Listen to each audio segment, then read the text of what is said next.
For this one, I am working on a Fredrix oil primed Belgian linen canvas. So with the paint, it just glides very, very smoothly across that, which makes it easy for me to get the fine detail. You can see as I'm making these brush strokes, those edges are extremely clean. A lot of that is due to the canvas. So that is the canvas I'm using. The way that I got this image onto the canvas, I used my projector and projected it onto the canvas, and then used a regular graphite pencil. I forget which number it was, but just went ahead and sketched everything out. Now, I don't spray my graphite down after that because I don't want those lines to show through. I actually want them to work out when I come on top with the oil paint. They're just there as a guideline. They're not intended to be there permanently for me.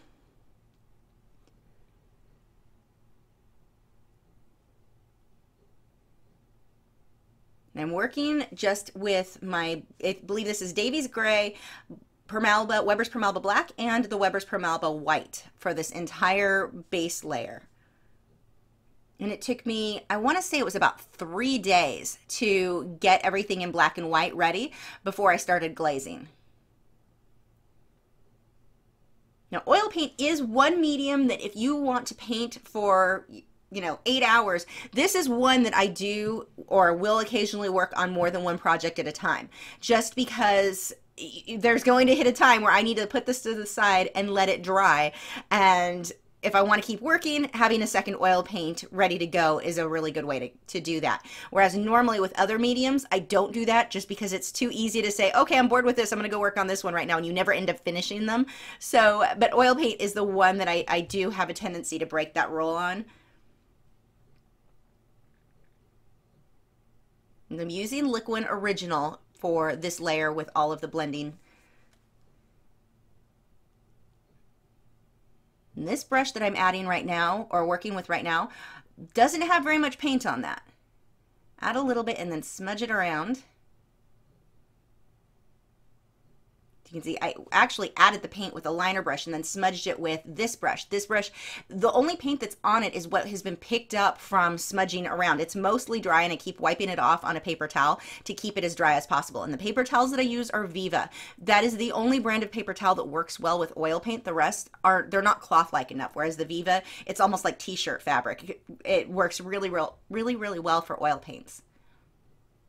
And when you're working on ears, spend a bit of extra time on those and make sure that you get all the details, all the highlights and shadows in there right. It's so easy to look at an ear and go, okay, it's a loop, and done. And it doesn't look right. Everybody's ears are going to be a little bit different, and you do have a lot of detail in there.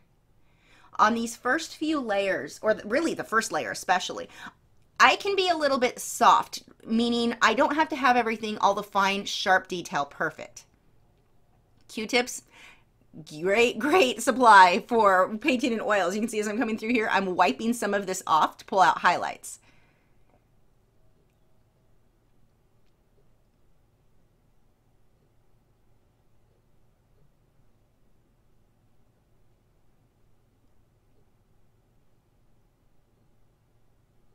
Coming through with a little bit of white. That is a synthetic hog-haired liner brush. I get those from Hobby Lobby when they go on sale for 50% off. I always stock up and get a bunch of those. Wonderful. I like them both for oils and acrylics. Now you can do this same thing. If you're an acrylic painter, you can do something similar. The problem you're going to run into is the dry time. So you just really want to paint quickly, or use an airbrush. You can keep misting water over whatever area you're working on, and you can keep that wet for hours. That'll give you the time to blend. And a lot of people will ask me about some of the different extenders for acrylic to make them dry slower. I don't like any of them. I don't like how they make the paint feel or work. It changes the consistency. I do not like any of those mixing mediums that are intended to extend the dry time of acrylics. The absolute best I've ever found is just misting water with an airbrush. But you can do the same technique with painting everything with just the two tones in black and white, and then glaze over with acrylics, just like I'm going to do here in oils.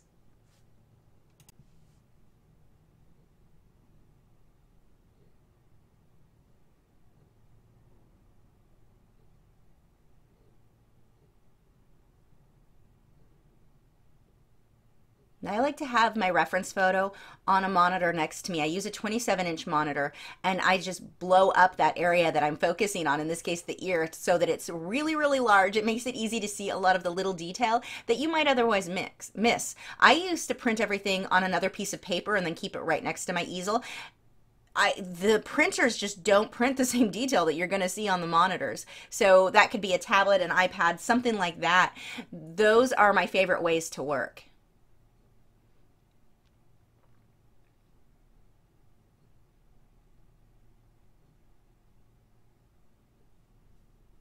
Look at all of the values here. Now, another tip I have for you, if you're going to paint like this, where you do everything in black and white first, make your reference photo black and white before you start working from it. That's going to help you to see the values much more accurately. When you work in color, it's really, really hard to translate that into black and white on your own.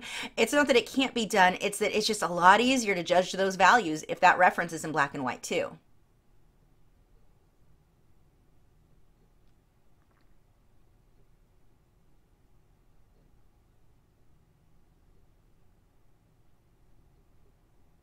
This working in black and white first, this also works, like I said, well for acrylics. The great thing about this is I'm not worrying about getting the perfect color right now. Color doesn't even matter to me. All I care about are my values and that things are in the right place. The eyes are in the right place, the ears in the right place, that sort of thing. So this kind of breaks it down. So instead of having to worry about color, detail, line drawing, values, everything at once, I can break it into two parts, which makes it much, much more manageable. Plus, I love the look of having all of these glazes on an oil painting. You get so much depth in the skin that way. It looks very, very realistic when you see that in person, when the light refracts through each of these layers. But it really, if you are new to oil or to painting portraits, I strongly recommend do them in black and white first, like this, and then just glaze your color over. It'll make it so much easier for you.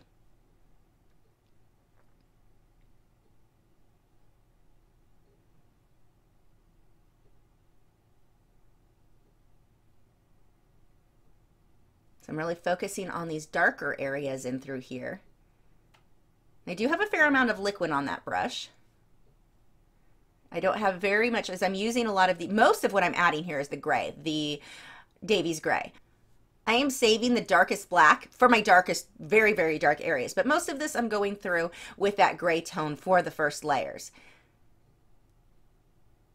Not super worried about my brush strokes at this point.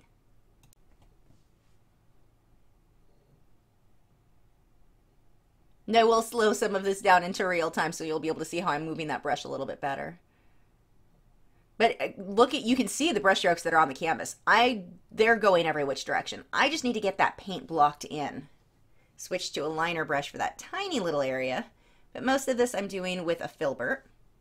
And I like filberts better than flats for anything that's going to be nature or natural. So that could be animals, people, anything like that. If I need straight lines, like on a building or a fence, I will typically switch over to a very straight or a flat brush. Or like when I did the cheetah, where I was doing that pop art style, where I need those very, very clean, sharp edges. I don't want things blending together. That's where the flat brush I like a lot better. But when I want things to have a soft transition from one area to another, so anything that's going to be more natural, then I'm going to prefer my filbert brushes, which is what I'm using right now. This is a Taklon bristled filbert. I've got some Taklon bristled and some synthetic hog hair. They're both wonderful for oil paint. The Taklon bristles are going to be a little bit softer, but I would say just play around with both while you figure out what you're comfortable with.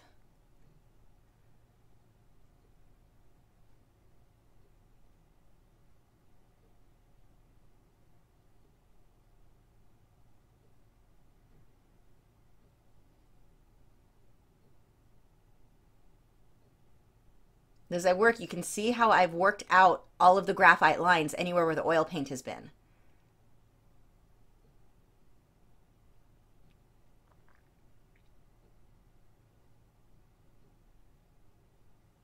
This reference photo is one of the ones that came from Graphic Stock.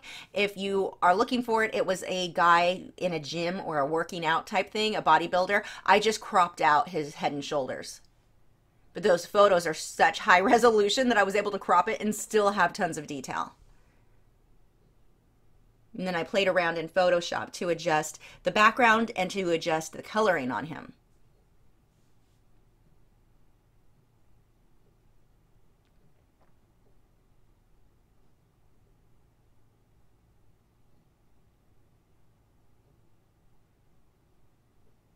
Normally, if you are painting somebody, especially somebody with very dark skin, you're not going to have highlights as white as what I have here. I mean, that is just straight white paint on the side of his head. In this case, the photographer likely put the oil type or lotion, whatever they put on bodybuilders, it makes them look kind of shiny. It seemed to be all over his skin, especially on his arms and chest, so he had that very, very shiny look to him, and that's what I'm catching here. So if you are painting a portrait, don't feel like you're typically going, or a portrait that has someone with skin this dark, don't feel like you're going to jump into using this much white. Normally you won't. He was very, very shiny between the lighting that they had on him and whatever they had on his skin to make him look shinier. It makes their muscles look bigger, I guess. But yeah, just don't think that you always are going to use this much white. Normally you won't. And one of the reasons that I chose this photo, I loved the contrast. I thought it was just beautiful the way the light is hitting him. But more often than not, when you're doing portraits, you're not going to have this high of contrast. So in that case, more of this would be, my base layer would be with lighter grays versus a lot of the white that you're seeing.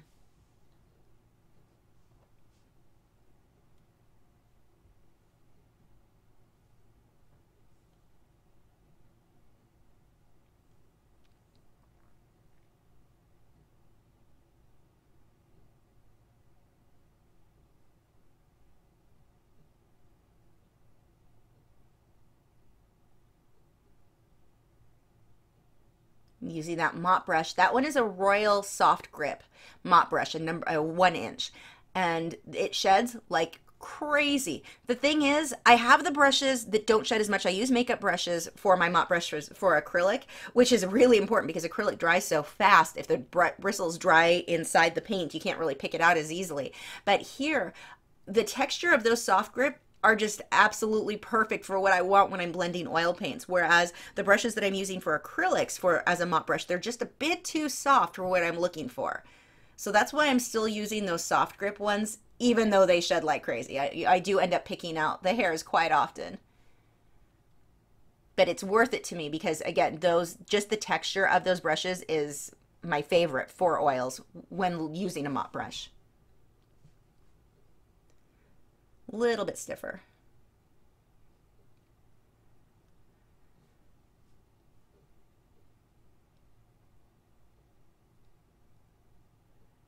And a lot of the blending I'll do is not even with the mop brush. You'll see as I work through here, some of the blending will just come from adding the paint and blending out with the brush. Now here I'll have to blend that out because this paint is very, very thick, much thicker than I want for this area.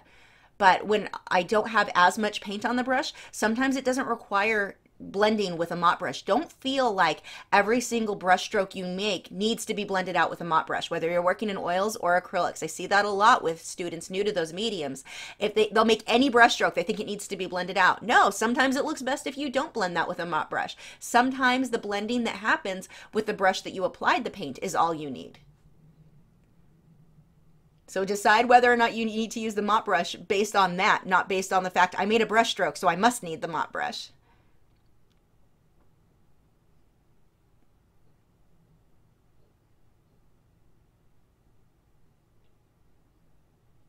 And this first night of painting, I got the entire portrait, the face, the shoulders, the body, and the background blocked in. And it only took a few, I want to say maybe 2 or 3 hours. It wasn't that much work to do in black and white because I wasn't having to worry about mixing colors. All I cared about were my values. So it went very quickly. Faster than you might think it would. Now, also I should throw out there, I do paint abnormally fast. So if you're doing this and it takes you a few days, don't worry about that. That's okay. Work at whatever speed you're comfortable with.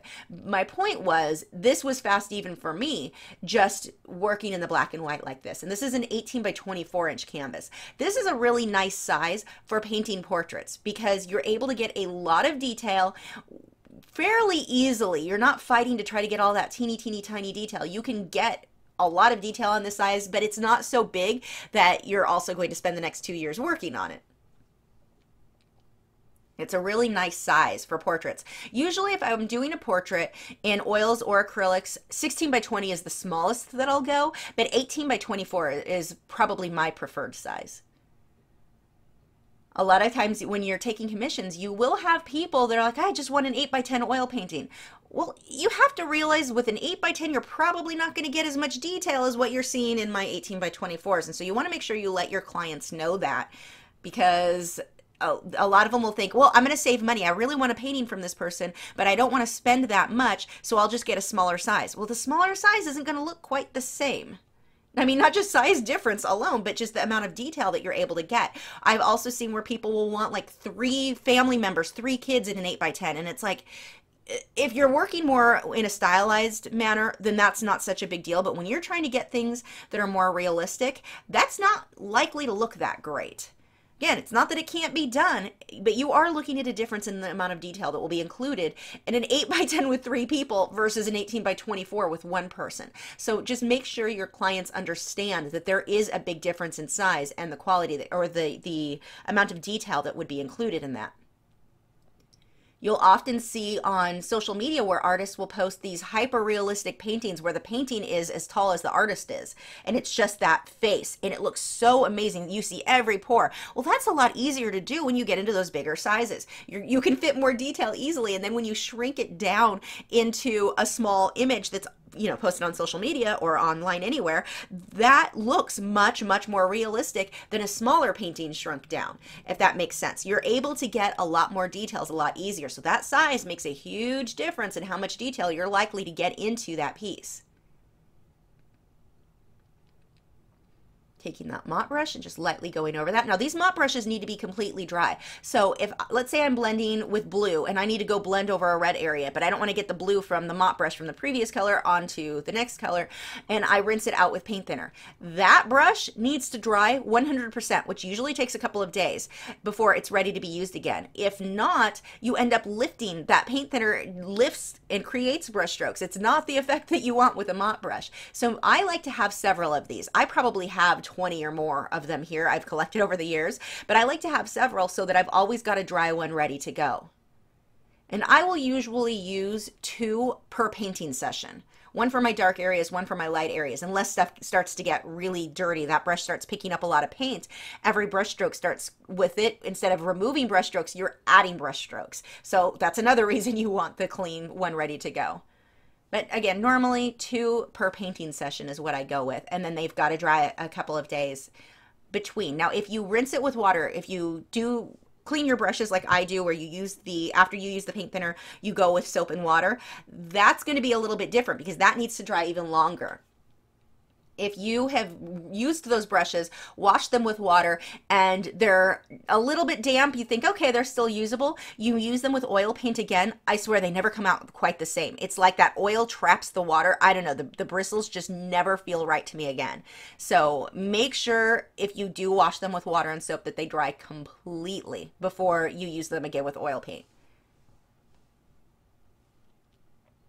So starting with the eye, I've used my liner brush. This again is the synthetic hog hair, and I'm just blocking in my lights and my darks. Now remember with eyes, the whites of the eyes are never going to be truly, truly white. For one thing, if you make them truly white, you have no room to add the highlights. They don't look realistic.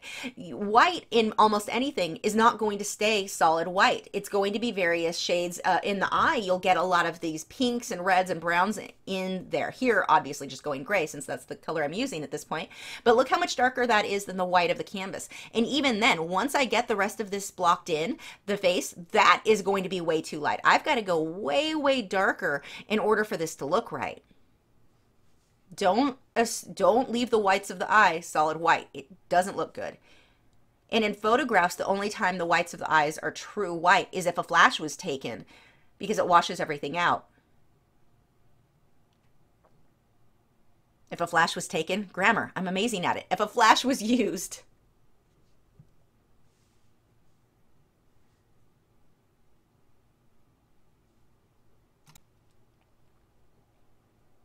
now this crease above the eye is a very, very big deal that you get that exactly right. If you're trying to capture the exact same expression that your reference photo has, this needs to be right. You go a little too high, a little too low, skip it all together. Things will look very, very weird. That one line will make such a huge difference in the expression that that person has. Really watch that you get that accurate if you're trying to capture the same expression that that reference photo had. Using the Q-tip there to pull some of the darker areas out, and then I went back over it with white with the liner brush.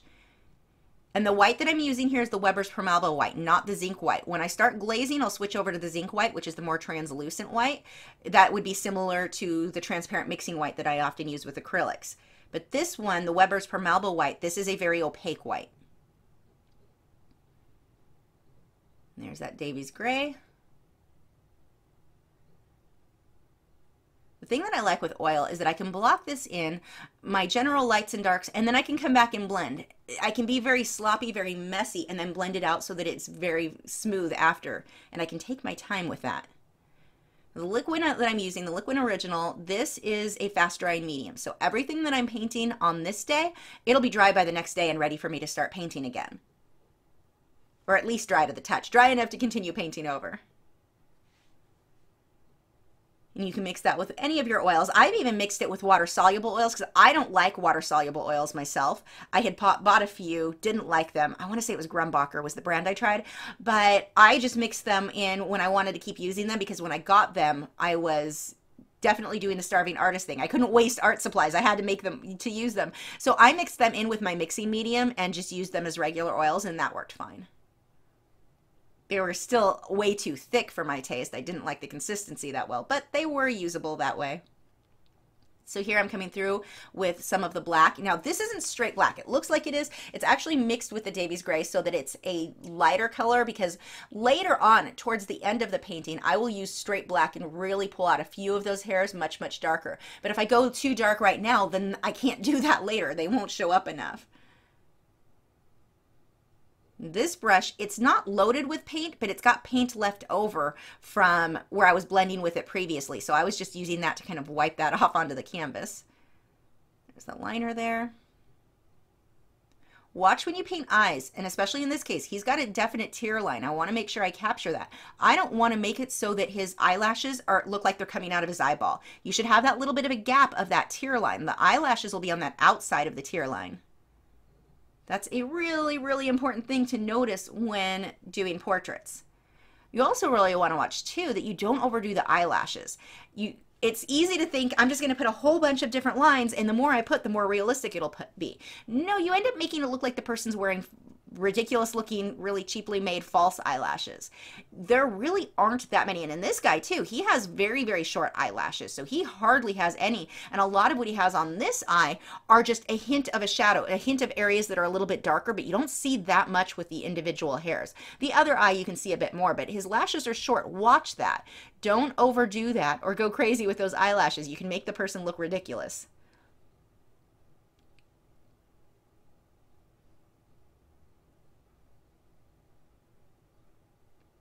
Using thicker white paint there to get some of these little dots, just a little bit less liquid than I had on some of the other details I was working on.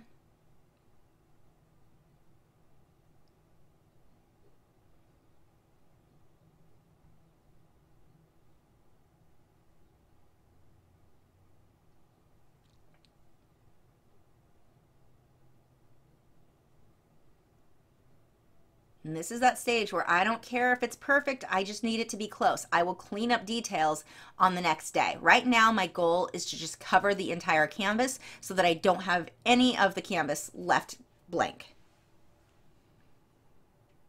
Hint of the wrinkles there in his forehead, but I don't want them too sharp. So you can see I did the one brush stroke and it was way too dark. So I just took a Q-tip and softened it out, and that was really all I needed for that wrinkle. Watch that you don't make those wrinkles too deep, too much contrast, because you can age the person so much. The darker that wrinkle, the deeper the wrinkle, the older the person. So just keep that in mind.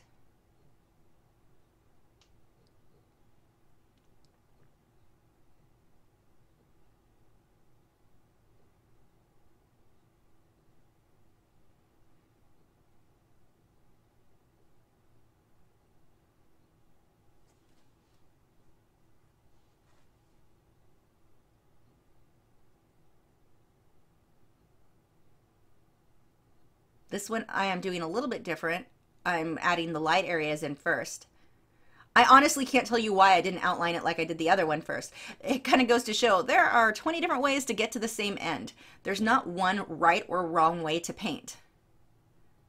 For whatever reason, when I started this one, I decided it'd be easier to block in some of the light colors around the eye first. This brush that I'm using, this is a very small flat. This is a Simply Simmons brush, and it is a small flat, and it gives me some very nice straight lines. So for a lot of these edges of the eyelashes where the line would be a thicker dark color, that brush works really well. And then when I need a little bit more control, I'm switching over to my liner brush.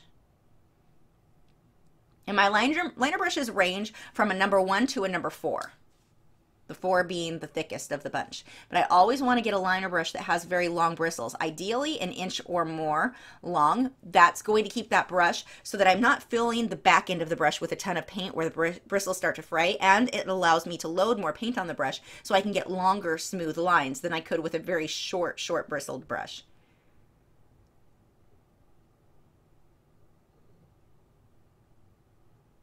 And really got to watch where the location of that upper eyelid, that crease right there is.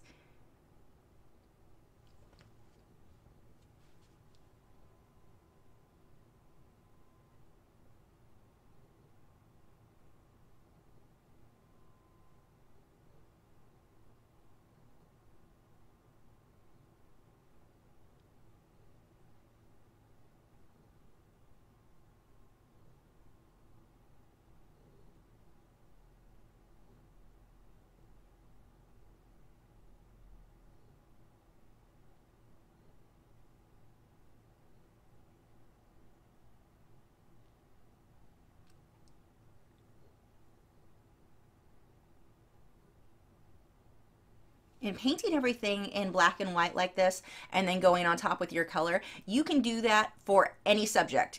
Animals, fish, ocean scenes, people, anything you can think of. You can paint this way, and I think that it does make it a lot easier to tackle. It's a great way to practice your values as well.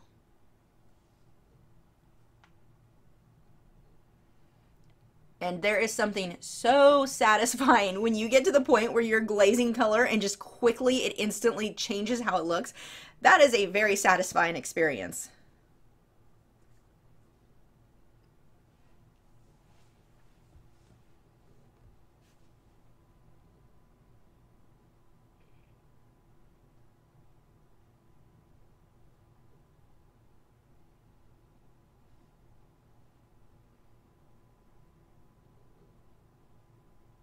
Well, this is exciting.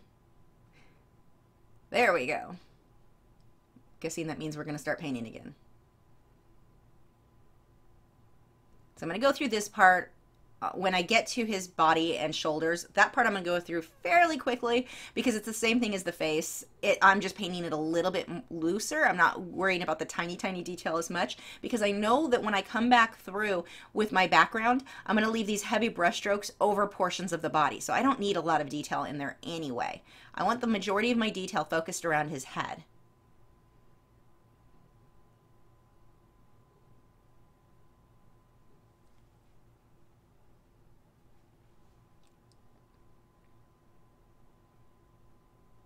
And when I get to the areas where he is going to have his facial hair showing, I still want to make sure I've got the skin underneath that. I can come on top with the facial hair, but I need skin under there.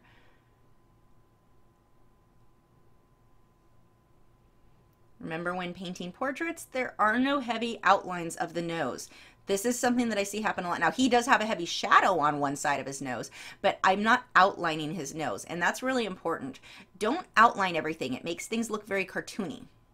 Pay attention to your contrast and your shadows.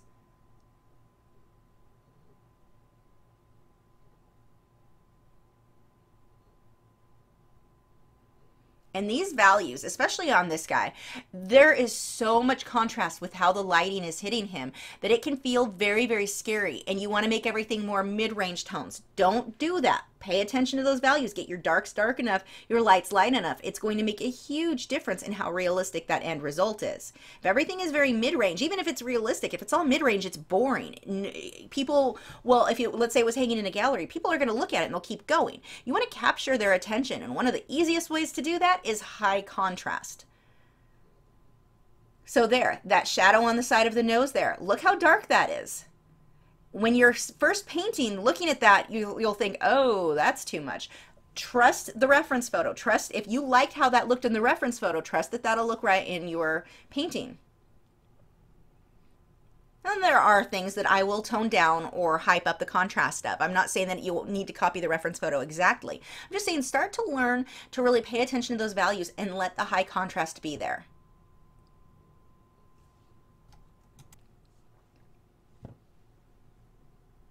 Watch where your highlights are too. This is one reason that I really like having a reference photo, even, you know, where you can see where the highlights and shadows are. You don't want to just invent highlights. And I see this more often on pet portraits than on people portraits, but people will assume, okay, I need a highlight, so we'll just put one here. When you put the highlight in the wrong place, you completely change the bone and muscular structure of whether it be a person or an animal. Watch that. Make sure that they're in the right place. Now, you can hype up the contrast as long as the lights are in the right place and the darks are in the right place. Just be very well aware of where those highlights are so you don't completely change the person, or if you're doing a pet portrait, the animal, you don't want to change their underlying form. And there are a lot of areas here on the nose where I've got to pull out definite white highlights. I'll wait for a lot of these until this layer dries, because what'll happen if I keep building on the layers that I have right now, this paint is wet. And if I keep layering onto it, I keep trying to get more and more highlights on it, I just end up making more mud. I'm losing my definite darks. I don't have any definite lights. It's not going to give me the contrast I need. So you will hit a point where you just need to let it dry. In this case, I just need to let it dry overnight, and then I can come on the next day and build up that contrast even more. But this is not the day that I'm super worried about that. This is the day, the first day, I just want my general shapes and shadows and highlights mapped in.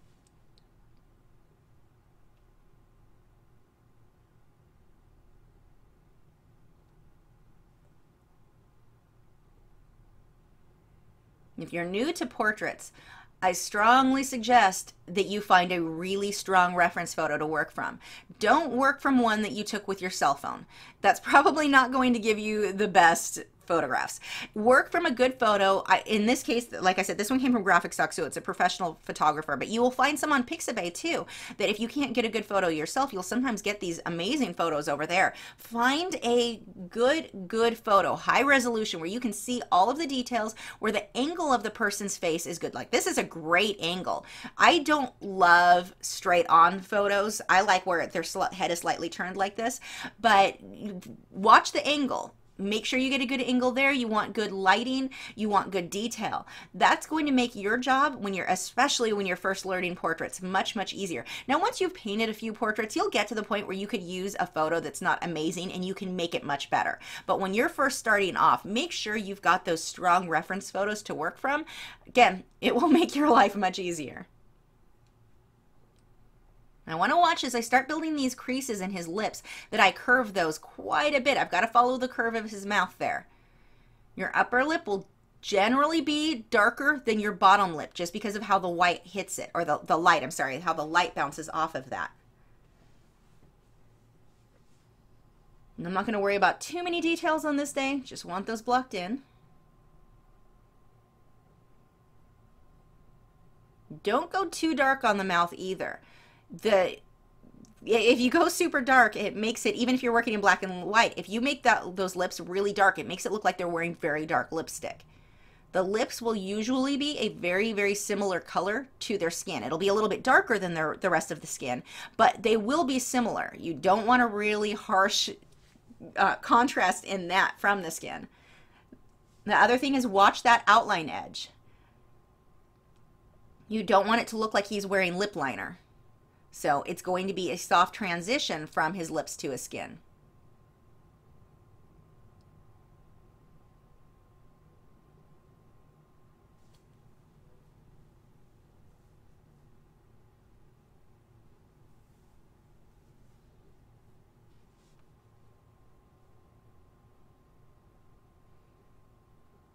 As I get to those wrinkles, those creases on his neck, notice how they curve. I don't want a bunch of straight lines. That makes the area look very flat.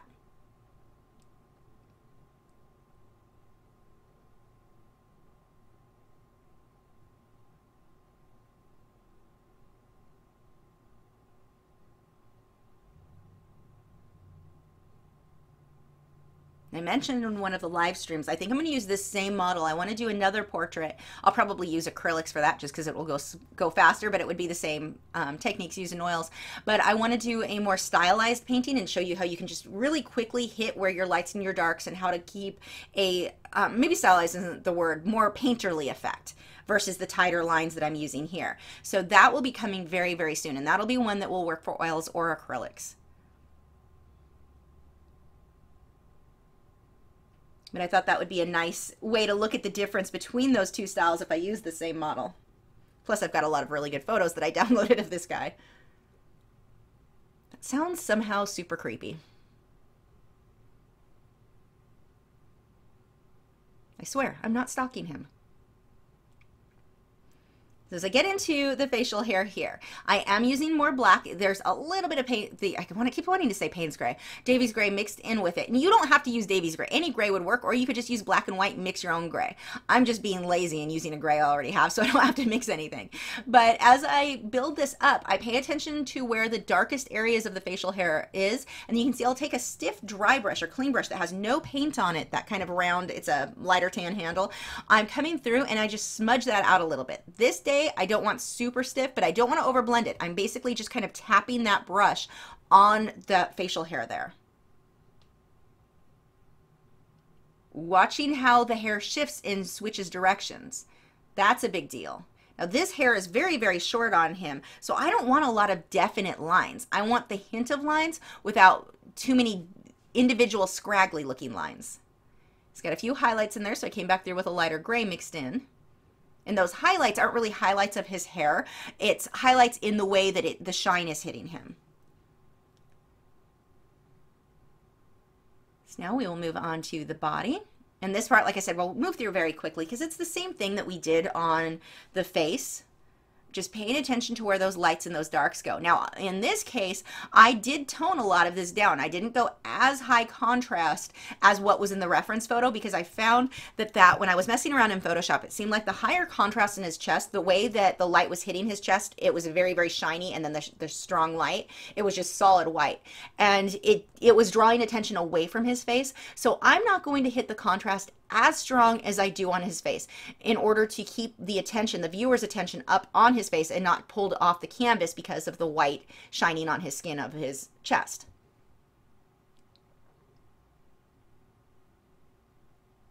Not too worried about my brush strokes here. I will come through and blend that out.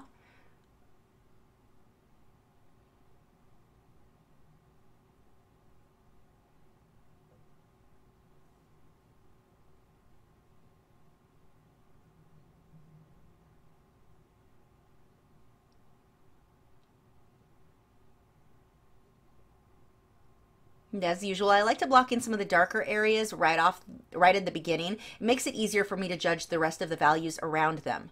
Like I know that shadow is about as dark as I can go. His chin hair is going to be about as dark as I can go, and it makes it so much easier to balance everything else out. If I start with the light areas, it's not that you can't start with light. With oil or acrylics, you can go light to dark, dark to light. It really doesn't matter.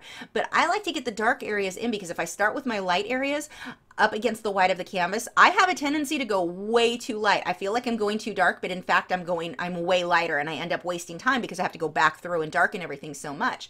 Not that it's the end of the world if that happens, but I like to try to save some time. So if I can block in a few areas like that shadow right there or the hair on his chin, that makes it much easier for me to judge everything else and not end up way too light.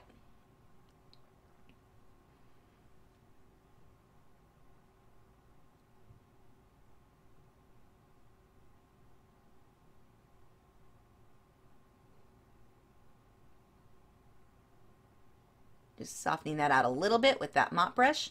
Not too many brush strokes there to soften that out. If you keep working that brush stroke over and over, or the mop brush over and over, you keep over blending, you lose your lights and your darks, and you just end up with a muddy mess. And that's the main challenge that most people have with oil painting, is they end up with mud. The two things that cause that: one, over blending. You think that one brush stroke looked great, so 20 would look better. No, make the couple of brush strokes to blend and then stop. The other thing that people will end up creating mud with oil painting is that they don't allow it to dry between layers where they should allow it to dry. And so they end up with more of mid-tones and no definite lights, definite darks. Their colors end up turning to mud because they weren't drying in between. They just mixed as they added. Let's say you added orange on top of blue. If the blue was still wet and you add orange on top of it, you just made mud. So that's where people have that challenge with oil paint, and you'll hear people complain about making mud. Those are the two reasons that that is generally happening.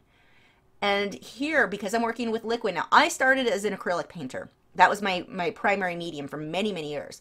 So waiting for paint to dry for 2 weeks before I did the next layer, I don't have the patience for that. And that's where I like the Liquin, because the next night I'm ready to start that next layer the next day. So I don't have a tendency to make mud because I don't want to wait for it to dry. I know I can go on my next layer the next day. So I have no problem waiting that long.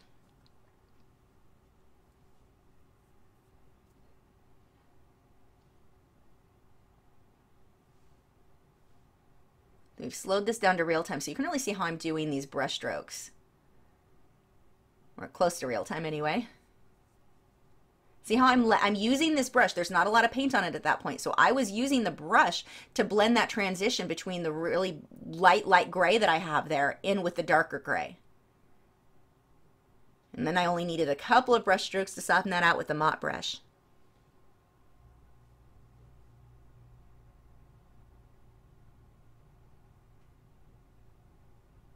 Another thing to notice here, look how far back my hand is on that brush. Unless I'm doing teeny, tiny detail with the liner brush, normally my hand is going to be back pretty far on that paintbrush.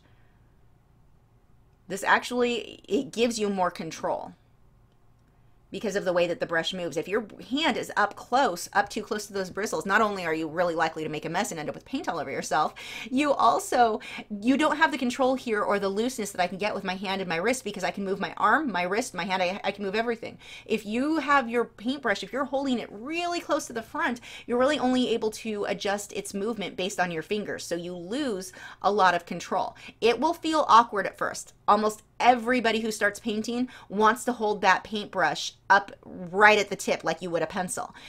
You don't want to do that. Get used to backing your hand up. It will make your work much stronger. It gives you much more control once you get used to that.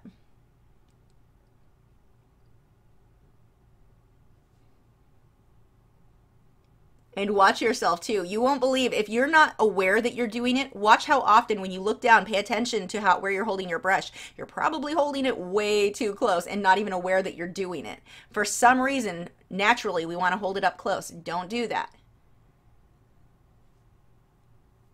Again, unless I will switch and hold it a lot closer when I'm using the liner brush and doing tiny detail. But there, I'm not making the bigger brush strokes, so that doesn't really matter.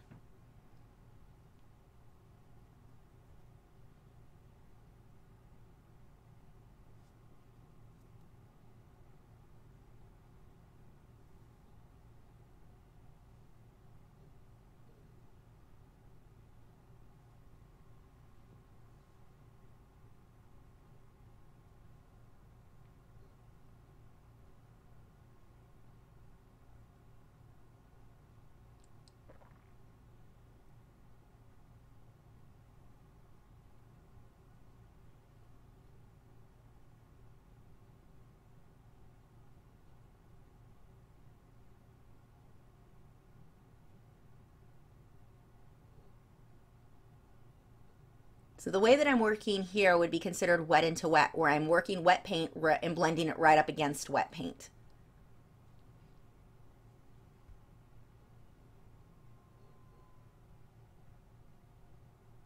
And I'm taking a small, stiff, clean, that brush is clean, it has no paint on it, but I'm just smudging out the line that I just did to soften that up.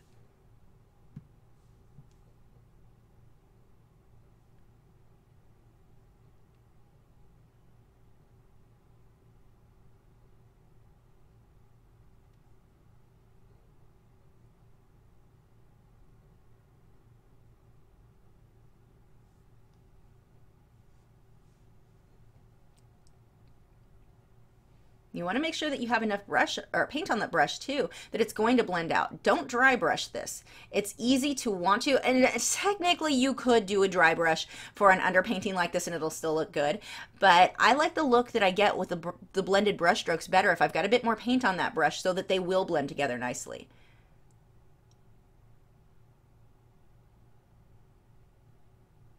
And if you're unfamiliar with that term, means dry brushing. Basically, you don't have a whole lot of paint or mixing medium on your brush. There's very little, and you basically just scrape the brush back and forth on the canvas to get the paint or the pigment to come off. But there's not much on the brush when you're doing that. You definitely end up seeing a lot of the grain of the canvas or the tooth of the canvas in that case.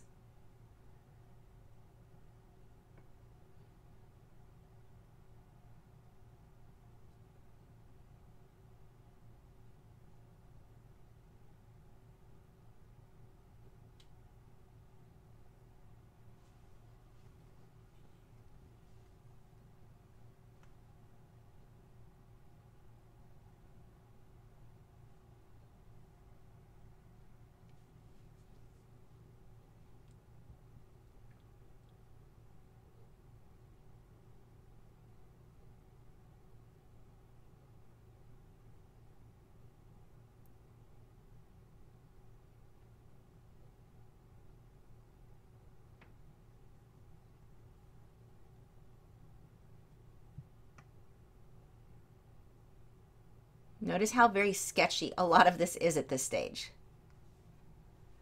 I don't need everything perfect.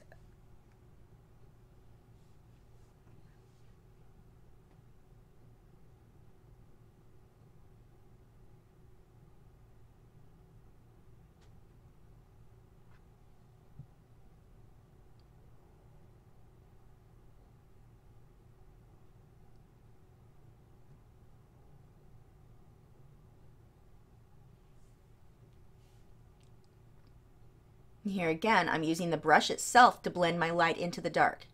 I don't want to do too many brush strokes there and lose my definite light and dark. I'll use switching to the mop brush just to soften that out a bit. I've got to hold that mop brush back pretty far too. That one's even bigger, a bigger deal to hold back towards the end of the back end of the brush than the others. You want that freedom so that you can really move that around. And your goal when you use that mop brush, it is not to mix your lights and your darks together to get a mid-tone. Your goal is just to soften out some of those brush strokes, not mix your colors on the canvas. I mean, some mixing will happen, but don't keep doing that thinking, okay, I've got light gray or a very light gray or white and a very dark, and I want to mix everything to a mid-range. I'll use the mop brush for that. That's not the best way to do that.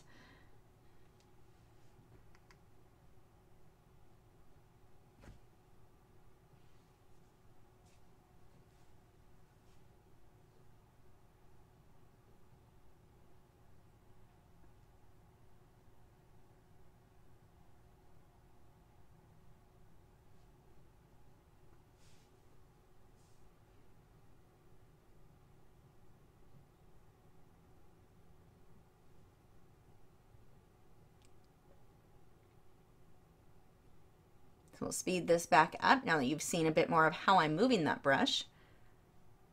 Because this is really all just the same thing again and again.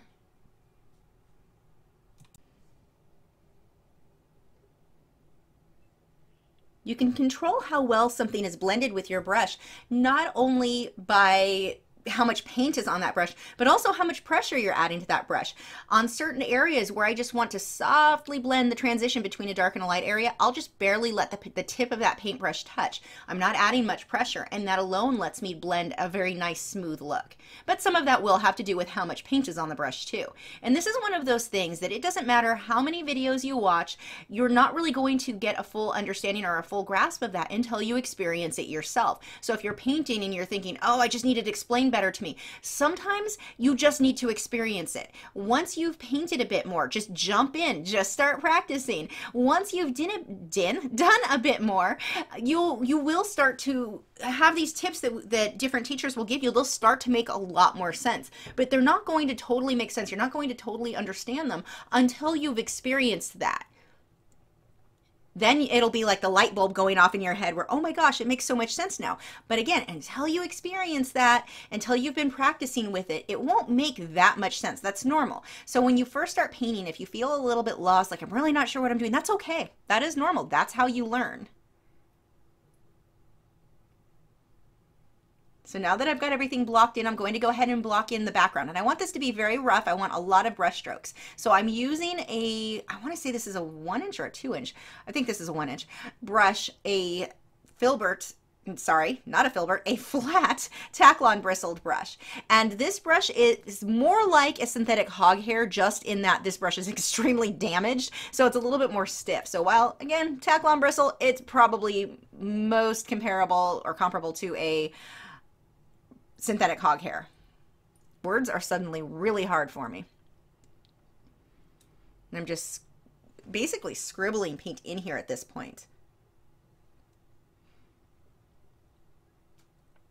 I want to get everything covered. And then once I get the paint in there, then I'll start working on getting the contrast and getting more of those brush strokes showing. But in this case, wanting these brush strokes to show, I like the flat brush better than a filbert. The filbert, the rounded tipped ones, those are going to give me a softer transition. Here, I really want these brush strokes, once I fill this in and start refining this, I really want those brush strokes to show. And that harsh start and stop line, you can get easier with the flat brush. Whereas normally that's something I'm avoiding, and that's why I will switch to the filbert, where you tend to get a softer start and stop point from each brush stroke.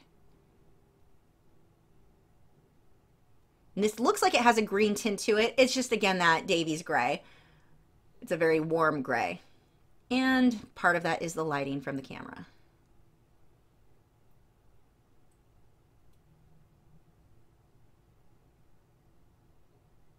Notice that I am pulling this paint right up to the model. I would rather get a little bit of paint on him than not enough, and have kind of a glow around him where the paint starts and stops. Now, normally you guys see me paint the background in first before I paint the subject. In this case, I did this different. I did the subject first and then came onto the background. And the reason for that is that I wanted to be able to rest my hand on the canvas where there was no paint. If I had done the background first, I wouldn't be able to do that at any point. So it was easier for me to do the reverse, paint my face, paint the subject, paint everything in there with more detail, and then, wow, let's make everyone sick there, and then come through and do the background. And part of that too is that I want these brush strokes to overlap. You can see how I've covered part of his shoulder, and I'm going to do the same thing at the bottom and towards his chest. I really want these brush strokes to mix in so I don't have that definite outline around the shoulder and the arm. The head, I don't want brush strokes going over, but the body, the shoulders, that I do. And see how I'm moving this brush back and forth, kind of getting a crisscross pattern, but not so crisscross. I've told people that before, and they literally went through and made X's everywhere. That's not what I mean. I want a very loose, kind of random feel to these brush strokes.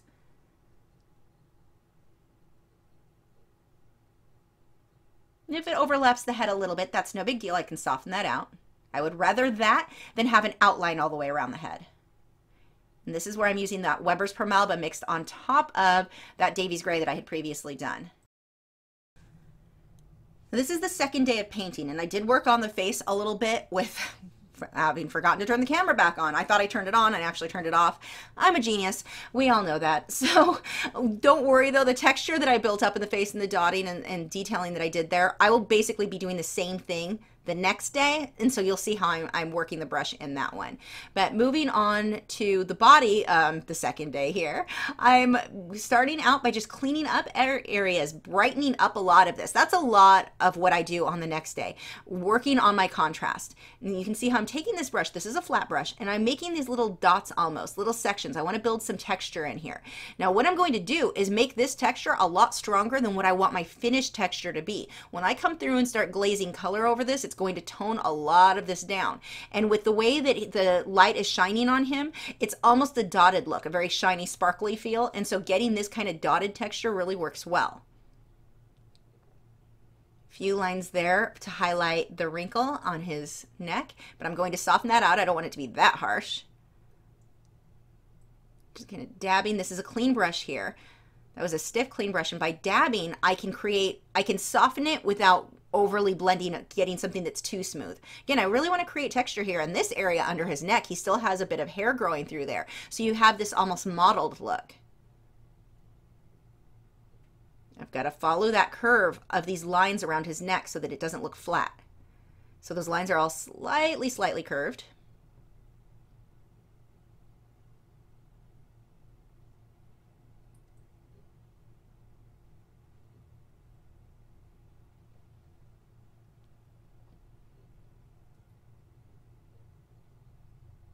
I don't need to pull in too many shadows. For the most part, I've got everything as dark as I need it. The majority of what I do on these next days is really focusing on brightening up my highlights. Because that's one thing when you get your first layer, it's really easy to go, when you start blending everything, you tend to go a little bit on the darker side, but it makes it easier. So when I come through and start doing this dotted mottled look, this is a lot easier to do now, being that I do have the previous layers a little bit darker than what I want my end result to be.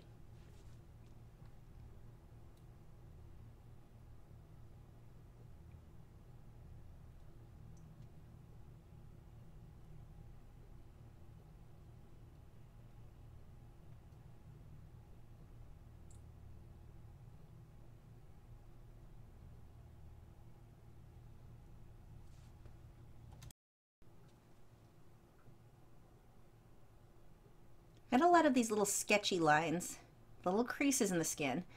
Like I said, these will be a little bit darker on this layer than what I want that end result to be. If I don't go dark enough here, they're not going to show up very well once I get the skin tones layered on top of this. While yes, those skin tones are translucent, they do tone down a lot of the contrast between the lights and the dark, so I want to overdo that a bit here.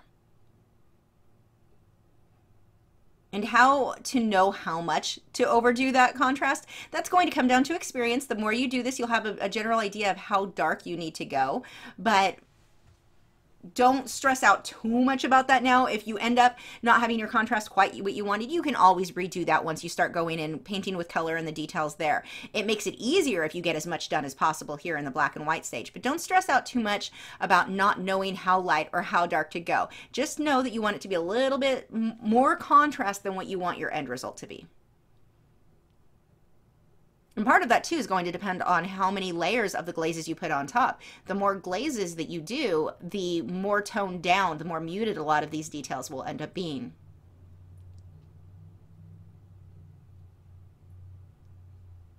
One of the things that I try to avoid now is it's really easy when you do portraits to end up making the skin look too childlike, where the skin's perfect, there's no flaws, there's no texture.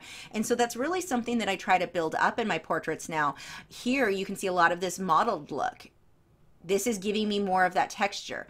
I don't have to go hyper realistic where you can see every pore, but you can see that there's some texture in the skin, that it doesn't just look like plastic.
Just adding a little bit of white there, then I'm going to soften that out with another brush.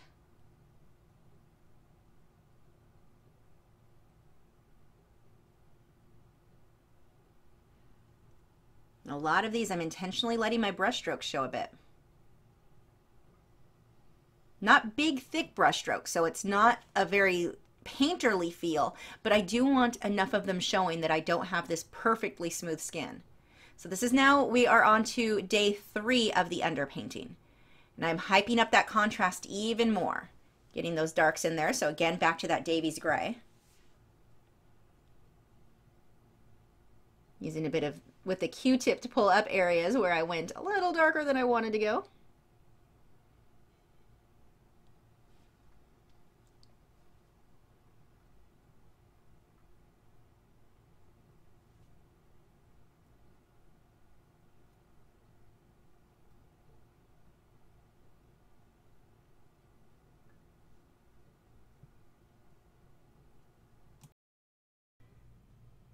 When I first started painting portraits, I used to be under the impression that I needed every single thing blended super smooth, and I was over blending.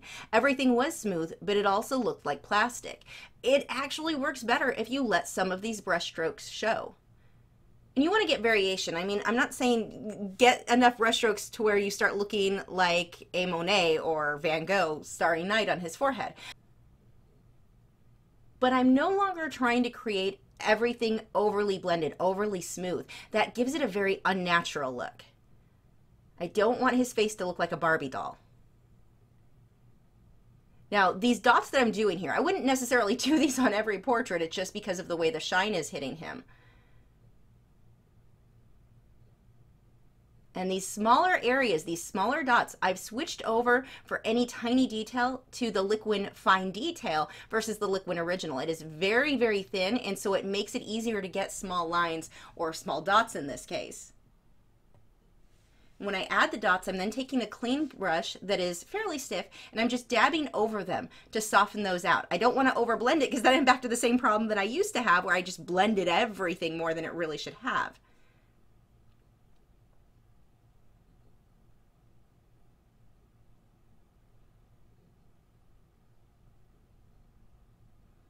You looking at this, for example, the dark area that's kind of on the center or top of his head, the darkest portion there, if I would have done this 10, 15 years ago, I would have blended that so it blended perfectly smooth, a nice even transition from the dark to the medium gray to the light gray to the white areas. It would have been perfectly smooth. It wouldn't have looked natural. And it didn't. I mean, many of my old ones really didn't look very natural because of that. Don't think that everything needs to be blended. Sometimes you want that texture. That brush stroke, or a little bit of the brush strokes, can definitely work towards creating a much more natural, much more realistic look. I mean, looking at his forehead now, look at how much variation there is between the dark grays and the light grays, where it's almost modeled.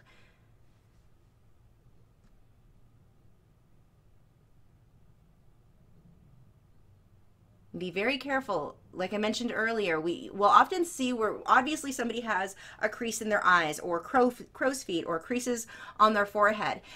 Be careful how thick you draw that, or how dark you make that crease, because you can make somebody who should look like they're maybe 30 easily make them look 70 based on how dark. That line can be in the exact right place, drawn perfectly. Everything there is accurate. But by making it too dark or the line too thick, making it stand out too much, you add a lot of years to that person.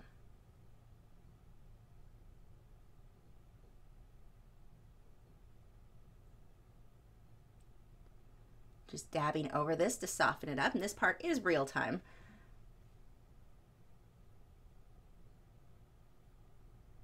So those initial dots that I did, those would be a little bit harsher than I want. So just by dabbing that, now if I were working in acrylic, normally I would use my fingers for that. But with the oil paints, especially with the whites, a lot of these still have lead in them. So I don't necessarily need that on my skin.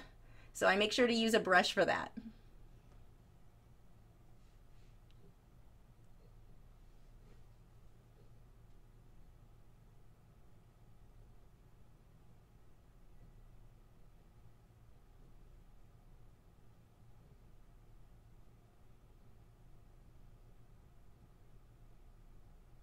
When I hold the brush a little bit to the side like you're seeing there, I'm going to get more of a line than a definite dot, or kind of more of an oval, I should say, than a dot. When I want an actual dot, then I want to hold the brush, shift it so it's going straight at the canvas, like I am here. That will give me a dot.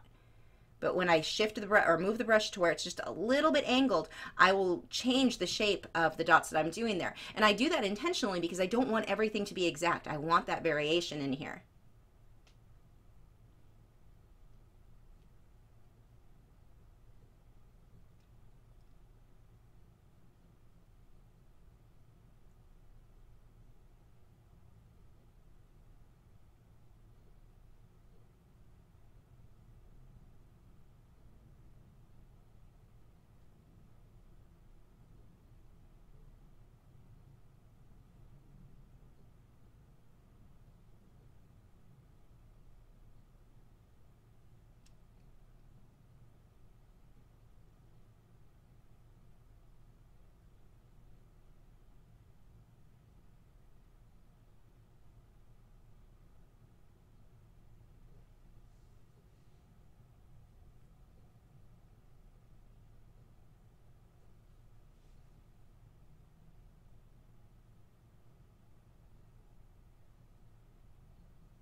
While this isn't a terribly fast process, it's still a lot faster than if I was trying to create this look straight with color without having done this underpainting with the black and the white.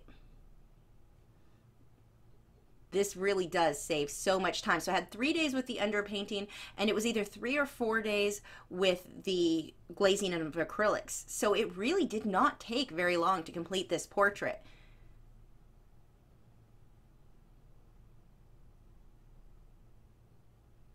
And each day of glazing, once I get to that point, I really only need to spend 20 minutes or so working on it. The final day I spent more like I want to guess maybe an hour, if that. But each initial layer for the glazing, when I started with that, it's very quick. I'm just laying down color approximately where it goes, just tinting the color because I'm not worrying about detail at that point. It's already there. All I'm doing is tinting color. So once I get this part done, the black and white, the underpainting, this is where the majority of my time was spent. This was quick, or I'm sorry, from here on out, once this was done, the glazing portion was very, very quick.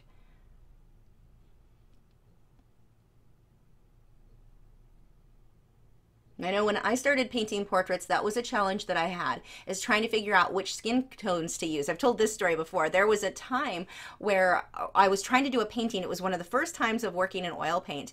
And I was trying to paint this angel who was standing on a cliff and the water was squirting up, and I don't know, it was weird. It wasn't a good design. We'll just go with that.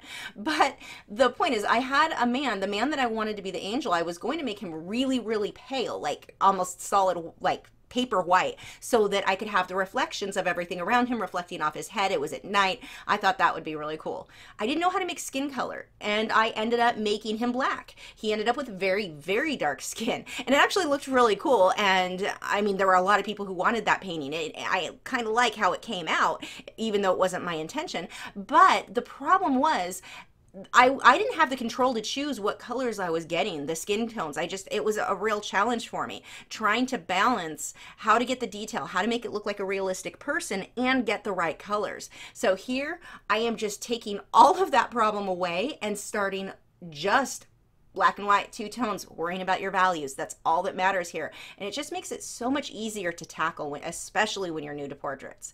Every once in a while now, I'll jump straight into color, but more often than not, this is how I prefer to paint.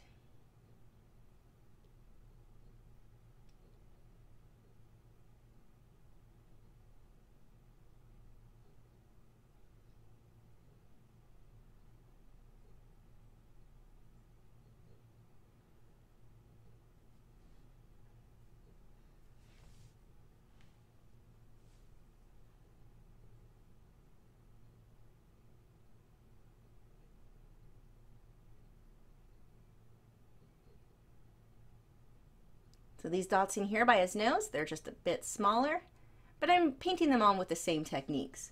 And I can also use some of those mop brushes. You'll see me occasionally do that, where I'll almost just dab the brush, kind of smack it against the canvas. I'm not actually swiping it side to side. Just by tapping it onto the canvas, that will smudge these little dots just a bit so that they're not quite so crisp.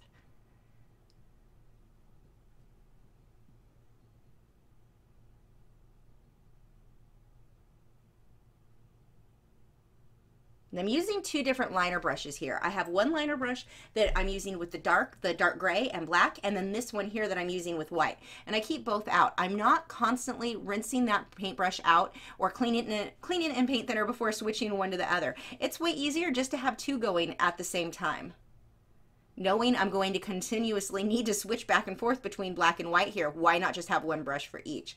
With acrylics, I wouldn't do that. I would switch back and forth because I can't leave a wet paint brush sitting out anyway. It'll dry too quickly. But with oil paints, while I'm working, I don't clean any of my brushes while I'm working. They just sit in my palette wet. So I can quickly change back and forth between two colors like this, just having two different paint brushes for each color. So normally when I'm painting, I will have about 5 or 6 wet paint brushes that I'm using for each painting session sitting in my palette. But you have to really watch. There's where I'm tapping that. I wasn't swiping it like I typically do with a mop brush. I'm just tapping it to tone down those lines. But you do want to watch, if you're switching back and forth between oils and acrylics like I do, be careful when you move back to acrylics that you don't forget that you can't leave your wet paintbrush sitting there with paint on it, that you have to rinse it, because I have ruined paintbrushes because I had been painting in oils for so many weeks before I switched back to acrylics, and then forgot, just out of habit, set that wet paintbrush or the paintbrush full of paint down, and did do some damage that way. So here I'm coming back through and dotting in some of these darker areas. So a lot of the dots I'm doing, it's not just with the white.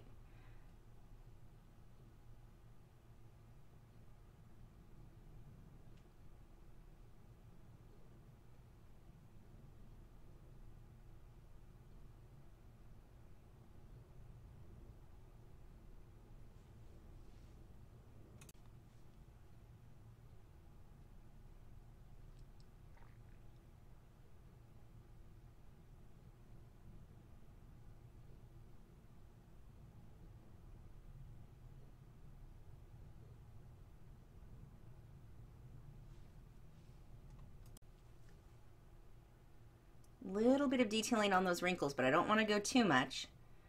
Again, and you'll do the wrinkles, you're like, wow, it looks just like a wrinkle, it's great. Make sure, watch that photo though, or your model. Make sure that you've got that right and didn't overdo the wrinkle. Just because it looks good doesn't mean that that's how you should leave it in the case of wrinkles. And I do like to include them. I know I've had some people ask me to remove them, and it's like, it doesn't look right. If you've got somebody who is clearly, let's say, 50 years old, if you remove all of their wrinkles, but everything else is kept, it looks very unnatural, very weird. I think that the wrinkles should be there because that's how that face looks. But make sure that you do them as you see on that person, not just because wrinkles are fun to paint. I need to spend some time over at Graphic Stock and see if I can find some older people to paint too, because I think that would be a lot of fun to show you guys how to paint deeper wrinkles.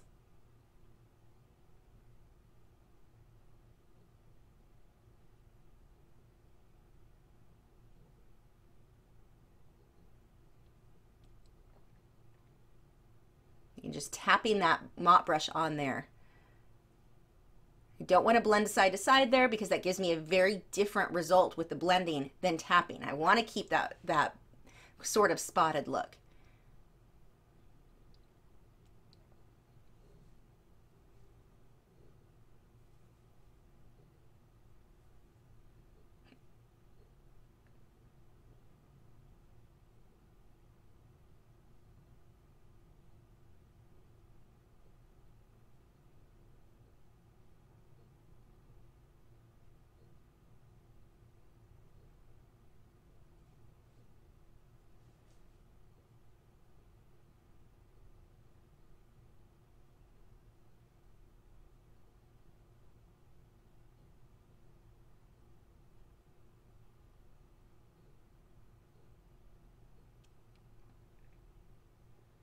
Here, just the hint of that wrinkle, and then I toned it down.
And that was the same thing with the mop brush there. I just tapped it. I wasn't actually swiping it like I typically do with a mop brush.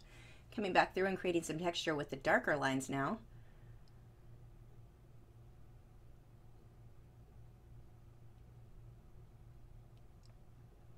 Usually when I'm painting like this, where I do the underpaintings, the last day of the underpainting or the black and white section is the day that I will spend the most time fussing over little details.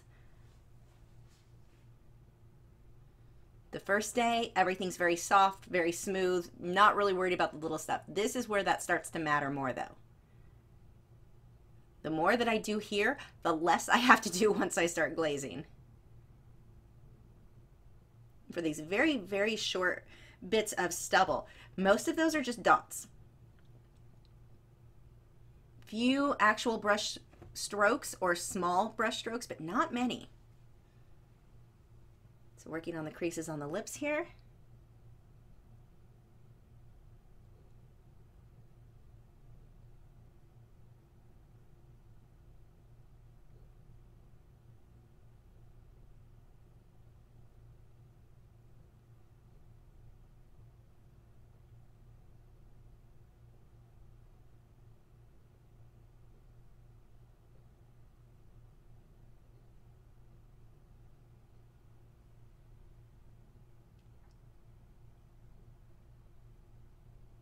I will list all of the colors that I used on this in the description, but if you don't have the exact same colors, that doesn't really matter. And you'll see this as we get going into the colored section, because there's parts where the camera, just because of the way that I had the white balance set, he looks more of a reddish brown, and then there's parts where he's more of a muted brown. It all looks like him. It all technically would have worked.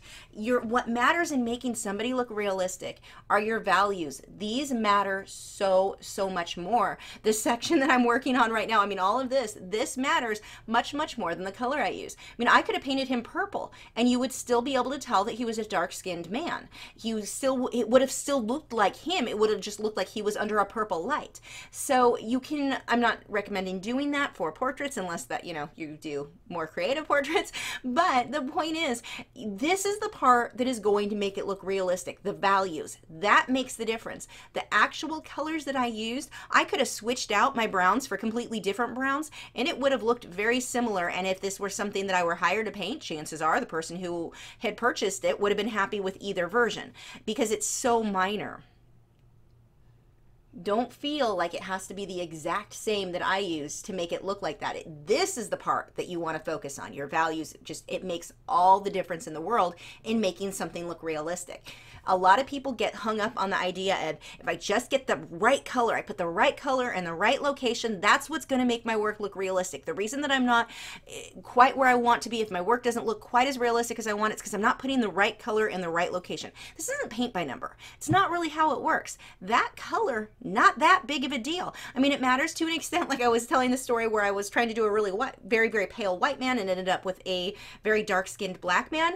I'm actually kind of glad it happened because I think he looked better the way he ended up, but that was just an issue of me not understanding how to mix color at all with oils at the time. But here, what matters, again, it's my values, my lights, my darks. That's what makes it look very three-dimensional and makes him look realistic. All of these details in here.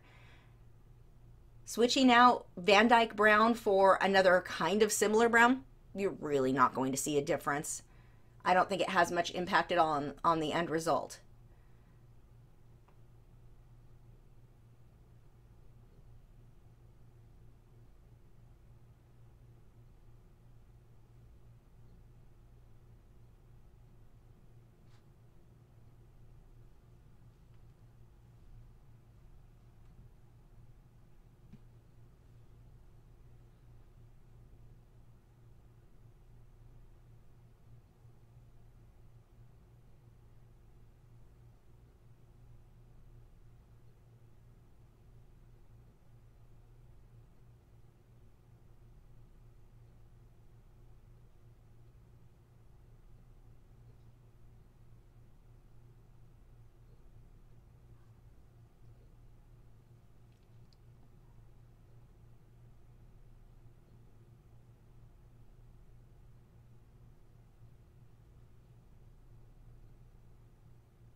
Again, this is an area where I'm not putting nearly as much texture, nearly as much detail.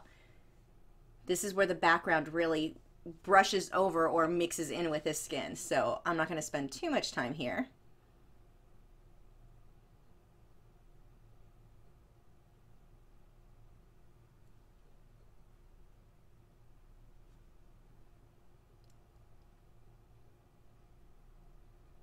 I think just looking at the time on this video, this kind of shows you how much was spent on the black and white portion. We're almost an hour and a half in, and the last section is color, and there's not that much. So this part here, we're going to go really quick because we do have this on the live stream, so you can watch this in real time. Of course, this video is actually clearer, so I still included it, but we're just going to lightly glaze over. And I'm using a lot of different browns, reddish browns, and you can see my palette on that live stream as well, so make sure to check that out.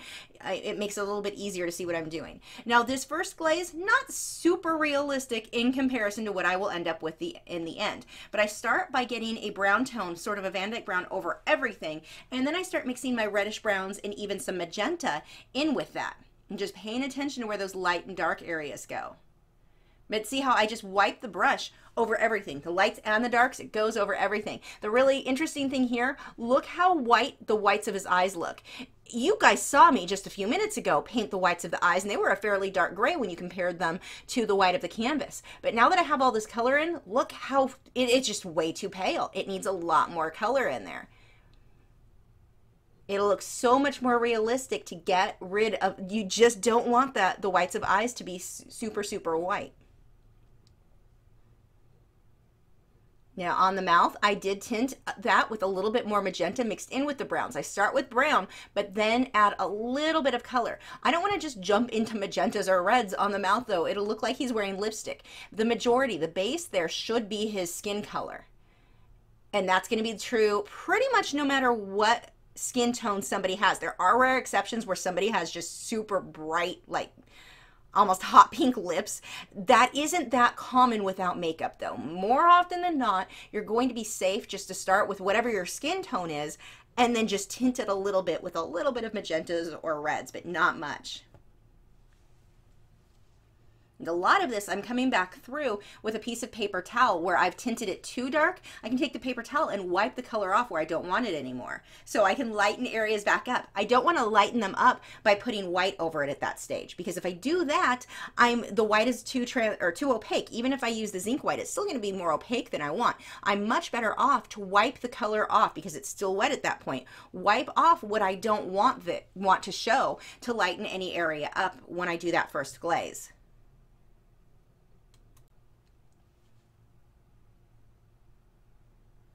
So I let that dry completely, and then I'm going to go ahead and move on to my second day of glazing. Now I want to let that dry at least overnight, usually about 24 hours or so, just to be safe. But I will let that dry for a day before I do the next glaze. In my case, I actually had my parents visiting, so mine dried for 5 days, but a day is good enough. So now we're on to the next day, and you can see this is in real time, so you can see how I'm moving my brush. I'm really sloppy. I'm very messy. Doesn't really matter. All I'm doing is tinting the color. All the detail is already there. All that texture I built up in his skin, those little dots, all that stuff that kind of didn't make a whole lot of sense, where it's like, wow, you should blend that out better. Look, though, now what a difference that makes in having built up that texture in the skin. And how easy it is now where, oh, good, working off camera, because, you know, it's me. But look at the difference. I mean, just a few brush strokes makes such a difference. This is that reddish brown tint mixed in with my brown. Actually, I lied. That was the burnt sienna, just straight burnt sienna mixed with my liquid. And I'm using a fair amount of liquid on each of these layers. Each of these layers pretty much has the same amount of liquid as the previous layer. So I'm not really worrying about the fat over lean rule.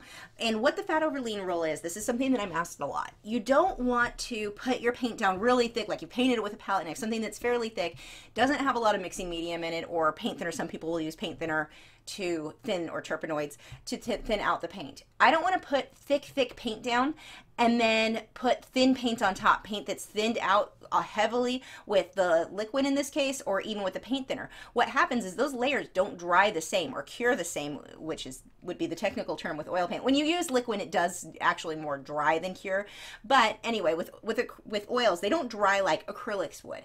So I need to make sure that they're drying, that the layers furthest down, the layers closest to the canvas, those first layers, need to dry at the same speed or faster than layers that go on top of that. So if I put a layer that's really thick, or what they call fat, where it doesn't have a lot of your mixing medium, it doesn't have paint thinner in it, it's just super thick, I put that down first, that's going to dry very, very slowly. So if I put something that's going to dry very fast on top, that can cause it to crack and cause all kinds of different archival issues.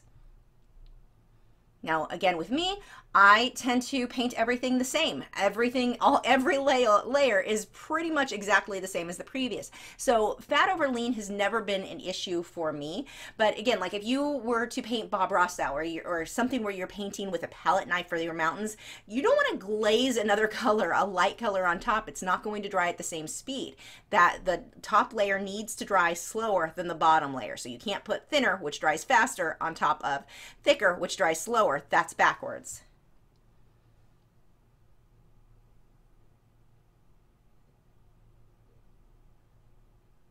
And I use my Liquin for everything. This is Liquin Original that I'm using now for these glazes, but I use it for absolutely everything. I don't ever switch to, I don't even own linseed oil anymore. I don't own any of the other oils because this is all I personally enjoy working in.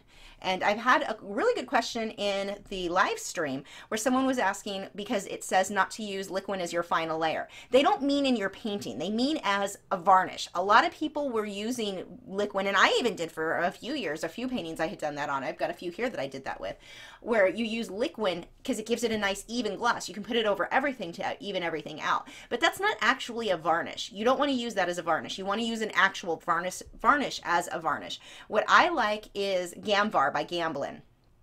That one, when the painting is dry to the touch, you can go ahead and paint it on it. You don't have to wait the 6 months for the painting to cure or dry like you do with a lot of other varnishes. I've really liked the results that I've gotten with Gamvar. And it dries very quickly as well. Now I tinted his eyes again. Look how much darker they are this time through as well. And this is the second day of glazing.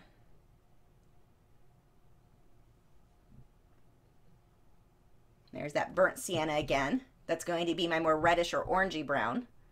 Very translucent, worked beautifully for him. Now him, I actually adjusted his skin tone when I was photoshopping things. Some of the photos I had of this model, they had really hyped up the saturation, so he had this kind of orange or reddish glow to his skin. And then some of them, they had desaturated it, so his skin was more of a kind of raw umber, or well, I'm trying to think of how to word, maybe a kind of a grayish brown almost. I mean, there was such a huge variety of the way that they had the photos of this guy. So I played around with deciding which I liked best. And so with this photo, this one, the original one that I had, was toned down a little bit. I hyped up my color saturation more like what he was in some of the other photos. It gave him a really rich skin tone.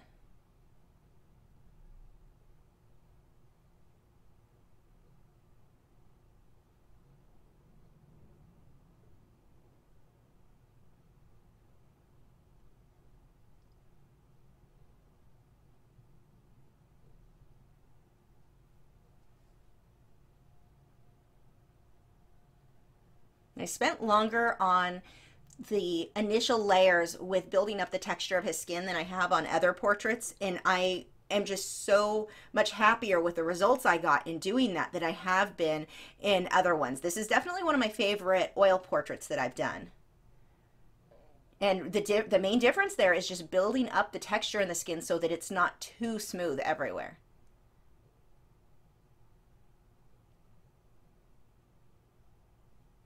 And it's not like, I mean, even if you look at some of the ridges and the different texture that I have in his head, not every one of those is exact to the reference photo. I mean, I have my general lights and my general darks in the right place, but it's not like I sat there and, okay, there's a tiny little shadow here, so make that one exactly the same. I just need to copy a similar texture. It doesn't need to be exact. Now this is a bit more reddish orange than what my actual painting is. And I considered changing on the video so that you could actually see what was closer to what my end result was.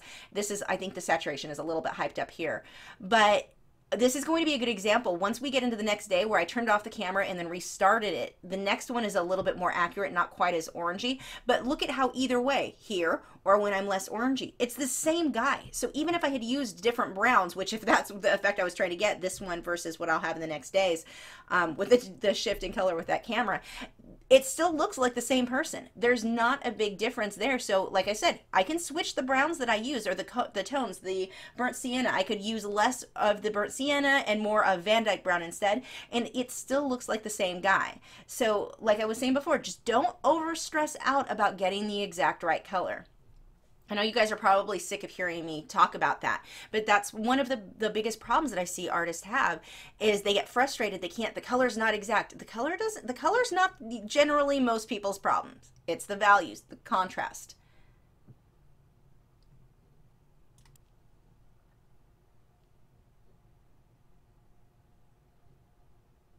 Taking a little bit of that burnt sienna and I put it in the iris of his eyes too. Fanning that out with a mop brush, and I need to make sure that I pick out all of the little hairs that shed before this dries.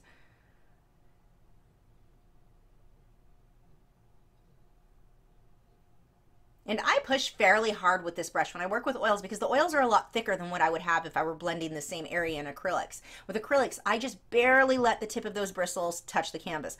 With oils, in something like this where I'm kind of spreading around this glaze, I'm pushing fairly, giving it a decent amount of pressure. Much more so anyway than I would with acrylics.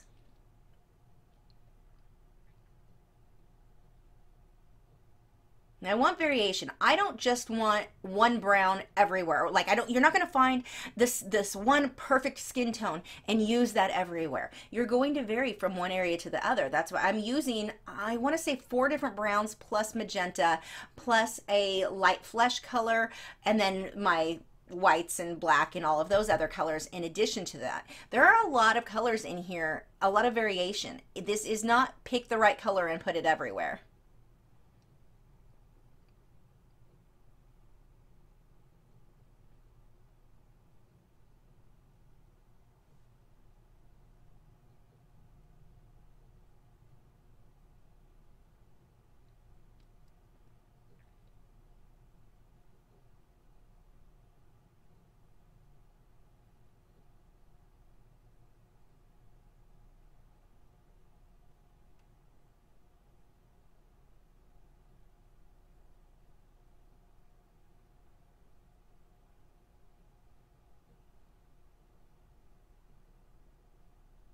And not every brush stroke that I'm doing here will be blended out, especially on the body. Some of these I do want my brush strokes to show a little bit more so that my transition from skin to background where they kind of fade together will be to kind of mix a little bit better.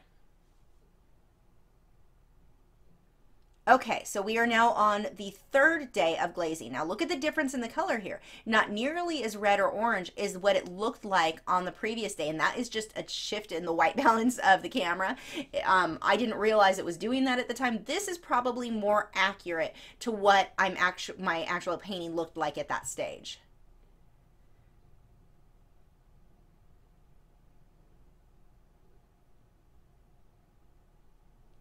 Using some zinc white to lighten some of this up a lot more than what I currently had. And this is going to be the more translucent. It's still semi-opaque, but if you're going to glaze with white, the zinc white looks much better. If you use a regular titanium white, you get a very foggy look.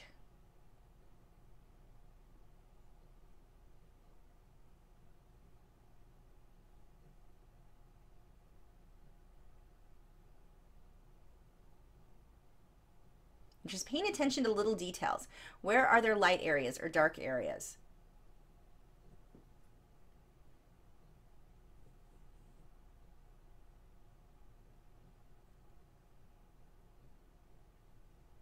Studio assistant number 1 is snoring under my desk right now. So if you're hearing weird sounds, that is an Italian Greyhound snoring.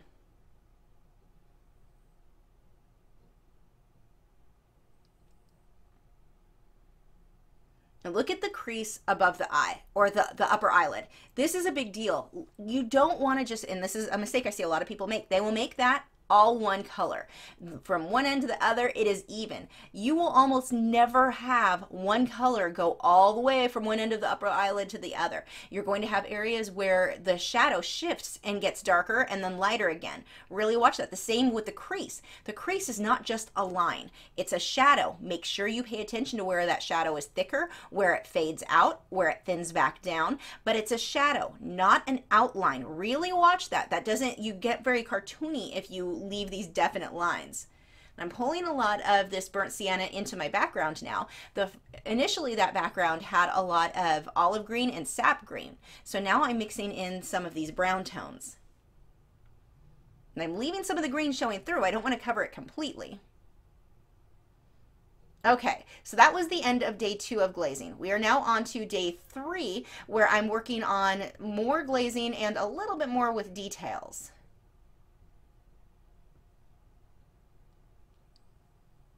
I'm adding a tiny bit of ultramarine blue into this as well, and I'm going to use that blue on the background as well. Not much. Remember, when you're glazing, each additional glaze, it's going to get darker and darker. So keep that in mind when you're doing that underpainting. That's why that underpainting, I needed to have high contrast with my lights and my darks so that that would show up under all of the glazes I knew I was going to do.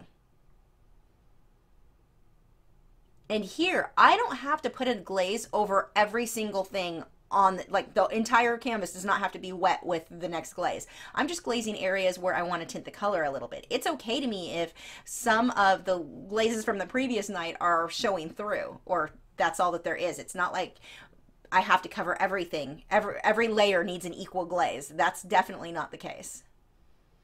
Taking this paint from the background right up against him so I don't have that halo effect going around his head. Very, very important. Make sure your subjects don't look like they're outlined. And when I say outlined, I mean where the background doesn't quite meet the subject's head. I see this a lot because people get scared. They don't want to accidentally get the background color onto the subject. They're afraid for that to touch. You don't want to do that. It would be better for you to overlap than not have enough there to where you've got that outline. So that's all I did. I spent maybe 10 minutes max on that third day of glazing. So now we're on day 4. This is during the live stream. So if you want to watch this part in real time, head over and check that out. But this day, I'm just working on tiny details. And this section is sped up really quickly again. And it probably won't look like I'm doing much because it's such minor little changes that I'm doing. I'm going to spend some time really focusing on that ear, getting it just right.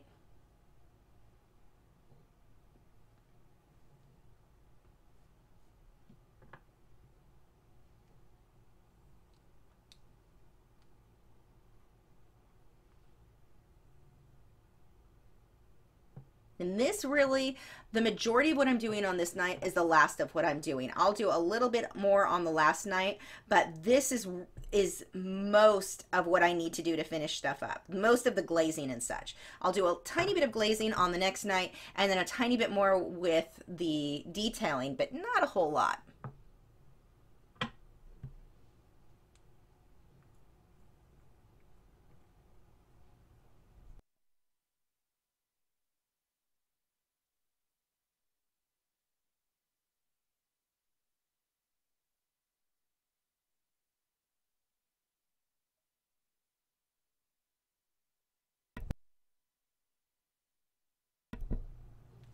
I'm glad you guys will be able to see these final details on the live stream, because when you see me go through this quick, it looks like I'm not doing anything. My hand's just waving around randomly and nothing's happening. But I think it's easier for you to see the actual lines I'm doing when you watch that in real time.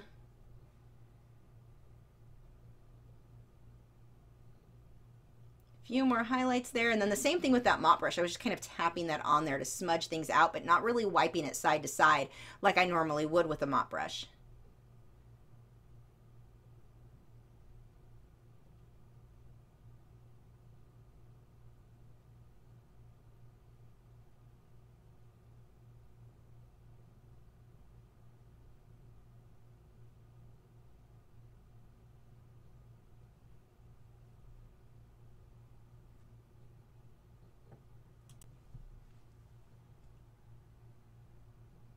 A lot of little dots, little tiny details. And this is where, look how much the whites of the eye show up now. If I would not have gotten the whites of the eye, or I'm sorry, the shine marks on the whites of the eye, how much those show up. If I wouldn't have gotten the whites of the eyes dark enough, the white shine wouldn't show up. They wouldn't look glossy or glassy. They wouldn't look very realistic at all. That's a really big deal. Now he's in the dark. The shadows cast, the whites of his eyes are going to be a little bit darker than what you might normally see, and I darkened mine up even a little bit more from the reference photo, but look how nicely the shine shows up on the whites of the eye now, where there's no way that would have if I had left that solid white. Solid white whites of the eye look very flat.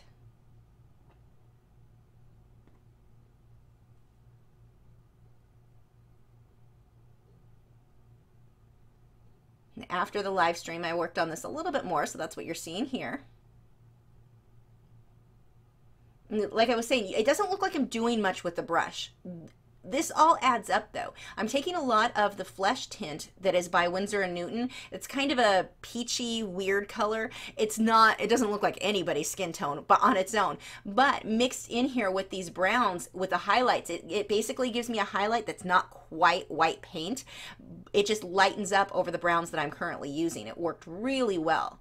That was a color I bought because it was on clearance. And it's a color that I use quite often. It's definitely one I will be buying again when that runs out, because I use it all the time now for quite a few different things where, yeah, you can mix it on your own with paints you probably already have, but it's a color I use so often. It's kind of like unbleached titanium white, where it's a color that I use so often that it's easier just to buy it pre-mixed. Don't mistake that though. Even though it says flesh tint, that doesn't mean that's the color that you're going to be painting people with. It's a really weird pinkish peach color. No one's quite that color, but it works good in combination with other colors for when I need to put highlights. Let's do some detailing on the lips here and on the creases in his lips. Most of that shine is going to be on the bottom lip because that's what catches the light. The upper lip is typically on most people turned down, so it's going to fall more in shadows. The bottom lip, in most cases, will be much lighter than the upper lip.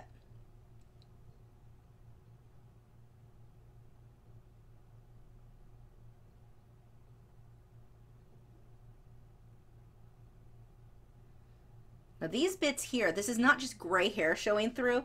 This is actually just because of the way that the shine is hitting him. Whatever they put on him to make him really shiny, that let that strong light catch. That's the light. I've talked about this in the live stream. They'll put like an oil, a lot of bodybuilders will put on. It makes it, their muscles just catch the light much more. He apparently has it on his face too, and he's got these shine areas all over the place. And so what I'm doing here in his goatee, it's not white hairs, it's light catching in there. Now I will come back through the next day with the darker hairs, so that right now it looks a little weird. Once I come through with the darker hairs, this will make more sense. This is with that light flesh, or that, I'm sorry, that, I keep saying light flesh, that's a colored pencil color. There's a flesh tint that I'm using.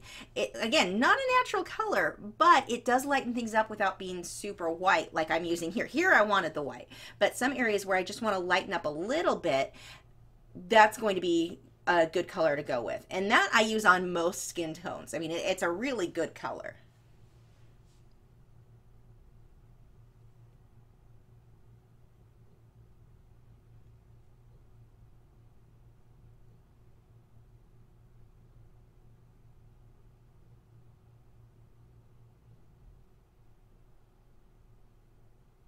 More of those little dots, just lightening this area up here, creating some texture.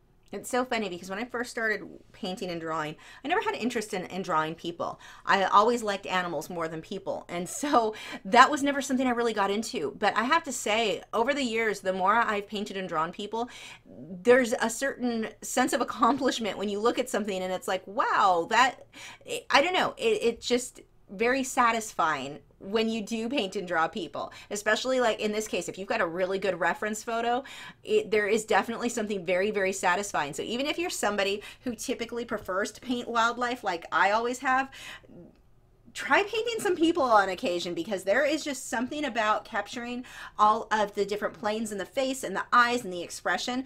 Very fun to do. If you would have asked me 20 years ago if that was something I'd ever be interested in, I never would have believed it. Or, you know, or if you would have told me then how much I like it now, none of that just came out right. If you would have told me then how much I love it now, I wouldn't have believed it. There, that one came out right. Talking, it's very difficult. There, the little bits I'm doing here, that is with that flesh tint. And then I'm coming back with my liner brush with a little bit of white, some little dots.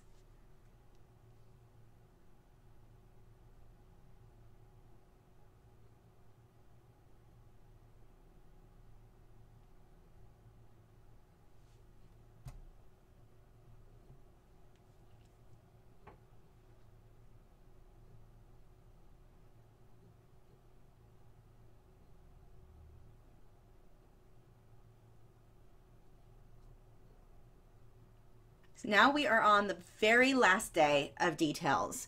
Coming through with this brush is actually, it's one I've been using. It's a liner brush that I've been using throughout this painting, and it hasn't been washed really well. And it's starting to get a little stiff. I can save it. Once I wash it with my soap and water, it'll be fine. But right now it's a little bit stiff, and it was so perfect for getting these teeny tiny lines. I'm using the Liquin Fine Detail for pretty much everything at this point. So the paint is very thin, and I'm just working on the tiny little hairs, and these are in clumps and clusters. Don't sit there and try to paint someone's beard where every little individual strand shows. That doesn't look natural, and especially him with the type of hair that he has, you're going to have more definite with the balance with the lights and the darks. Really watch your reference photo and see how things are clumped together. I'll have a few individual hairs, but you won't really see that much. You want to watch that you're creating the right texture. But this brush, like I was saying, because it's so a little bit damaged, it's really stiff. The bristles aren't spreading at all. It's almost like painting with a toothpick. It worked beautifully.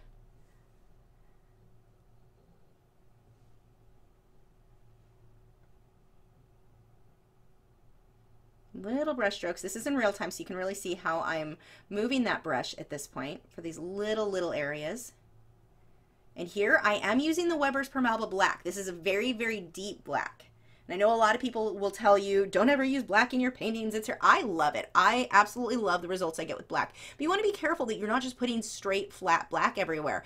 In most cases, when I use black paint, I'm glazing other colors over it. Now for his hair here, this I am going to leave in some of these areas because I want it to be very dark, given how dark a lot of this painting is, with that background being as dark as it is behind his shoulder and his ear there. That area is very dark. So coming here with black actually works, and I'm going to take this black and use it in his pupils as well, just to deepen up that color a little bit more. But it's just little dots, little tiny lines. I'm not sitting there and drawing in every individual hair. That will not look realistic. Pay attention to any clumps and clusters of hair or fur if you're drawing animals. Don't try to draw in each individual strand.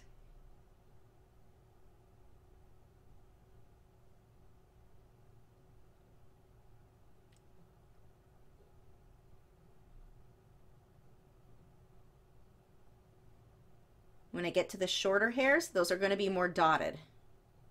More dots than actual brush strokes.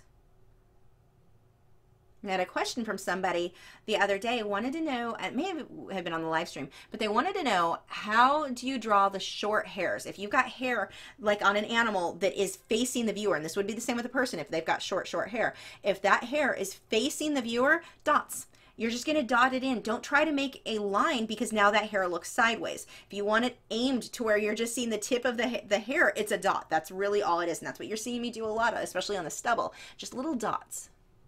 Few little lines to get some variation, but the majority of this are just dots, clumps of dots too. You don't want to just randomly put polka dots everywhere. That won't work either.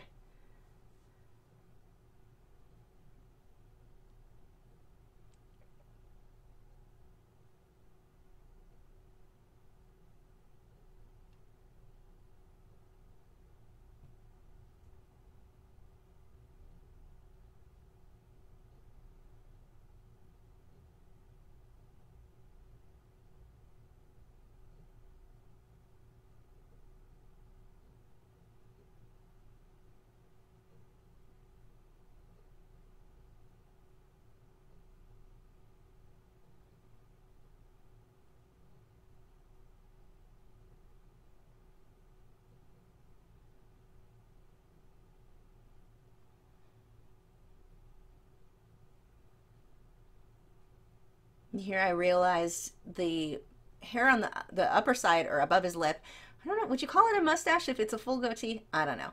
Maybe one of you guys know. But the hair on the upper section I realized was up too high on the right side, his left, our right. It came up too high. That's an easy fix. I just pull a few more hairs down a bit lower. So this is the stage where you want to start watching this sort of thing. And I really recommend work upside down. When you get to your last stages, flip your painting and your reference photo upside down. You will notice things you never noticed before. It makes such a huge difference. especially when working on people. I don't typically do that too often when drawing flowers or wildlife. It's not that big of a deal. But when you get to where you're drawing or painting people and you're really trying to capture their expression, capture all of the little stuff, you don't always notice it because for some reason we will look at a person and say, okay, it's an eye. I know how an eye looks, so I'm going to draw an eye. Flip it upside down, and now it no longer, your brain isn't seeing it right. It tricks your brain into seeing what's actually there instead of what you think is there, and that is a huge difference. So cannot recommend enough working upside down, and everyone hates doing this. When I always had students do that, they'd always kind of groan like, oh, I don't want to do it that way. But once they'd get started, they'd realize, oh, wow, that really does help. And for me, normally, if I'm freehanding my portrait, that I will do largely upside down. I'll start usually right side up, but I'll end up flipping it upside down when I freehand it. And in this case, when I get to the painting section, when I get to the very end, that's when I start really focusing on looking at it upside down. Those final details. You will just notice so many little things you wouldn't have otherwise.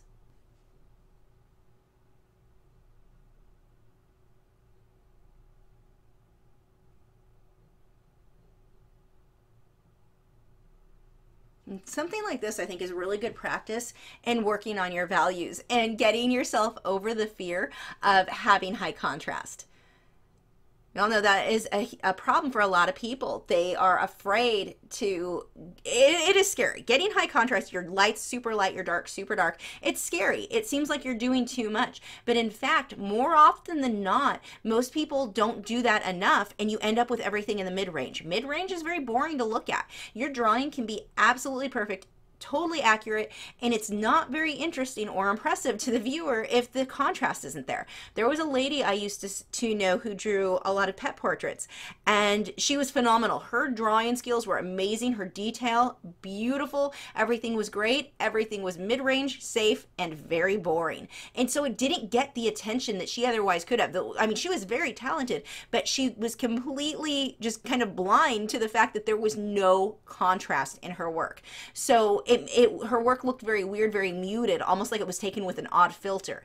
So really watch that in your work. And something like this, if you find a photo, and it doesn't have to be a portrait, it can be anything. If you've got a photo that is high contrast with your lights and your darks, really work on that. Focus on getting those accurate. It'll make your end result much, much more realistic. So here in his eyebrow, this, I'm pulling in some of those darks like I was saying before. This is, and you can even see with the iris here, look how much darker that gets when I take the Weber's Permalba on top of that. Really darken that up. And I put a few more hairs, those dark hairs in that eyebrow too. Make sure when you paint in hair or draw in, however you're working, whatever medium, when you work on the eyebrows, really look close at the reference photo. You don't want it to be this big fluffy, like straight line going across or even curved line. There are a lot of hairs built up to make that eyebrow, and they fade out. It's not, I mean, unless you've got somebody who is painting with makeup using heavy lines for their eyebrows. In that case, yeah, you would paint in the eyebrows that way. But when you're working with somebody whose eyebrows are more natural, especially with men who aren't wearing makeup there, you really want to watch how those eyebrows are formed, how they're shaped. You don't just want something that looks like a big caterpillar stuck on the face. Watch how those hairs lie. And he's got a lot of those shine marks, like I was saying before, where it's kind of glistening on him. He's got that in his eyebrow too. It's not that the eyebrow hair is white, it's that it's the way the lighting has hit it. It's causing it to be shiny. And a few eyelashes. Don't go crazy on the eyelashes, and especially this guy, he does not have many. So I really don't want to go crazy on his, but watch that. It's really easy to want to do more than what you should. And that can completely change the way someone looks too. If you overdo those eyelashes, you can go from having a very accurate representation of that person to a cartoon look. The lower eyelashes, that's a big one too. Really watch your reference photo. And that's a good area to work on upside down, because that I see this a lot where students, they have in their head, this is how eyelashes look. They're curved and they come out this way and they're all at the same angle. They're not. Well, some are curved, some are straight, some are going different directions, and you really want to watch that sort of detail on that reference photo. So working upside down for eyelashes, very, very helpful.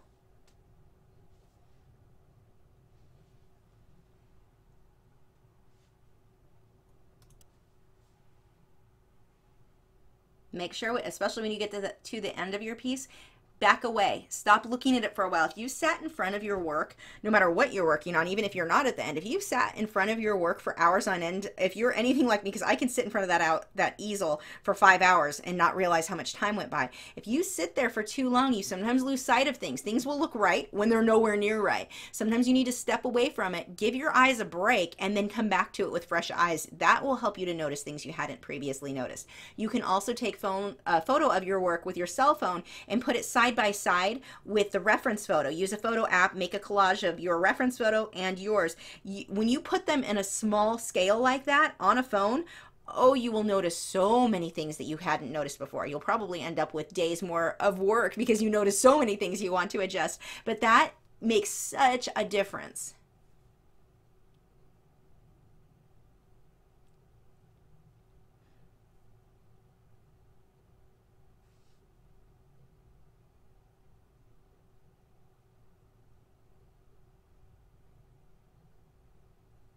Those little tiny hairs, not much for him with the eyelashes.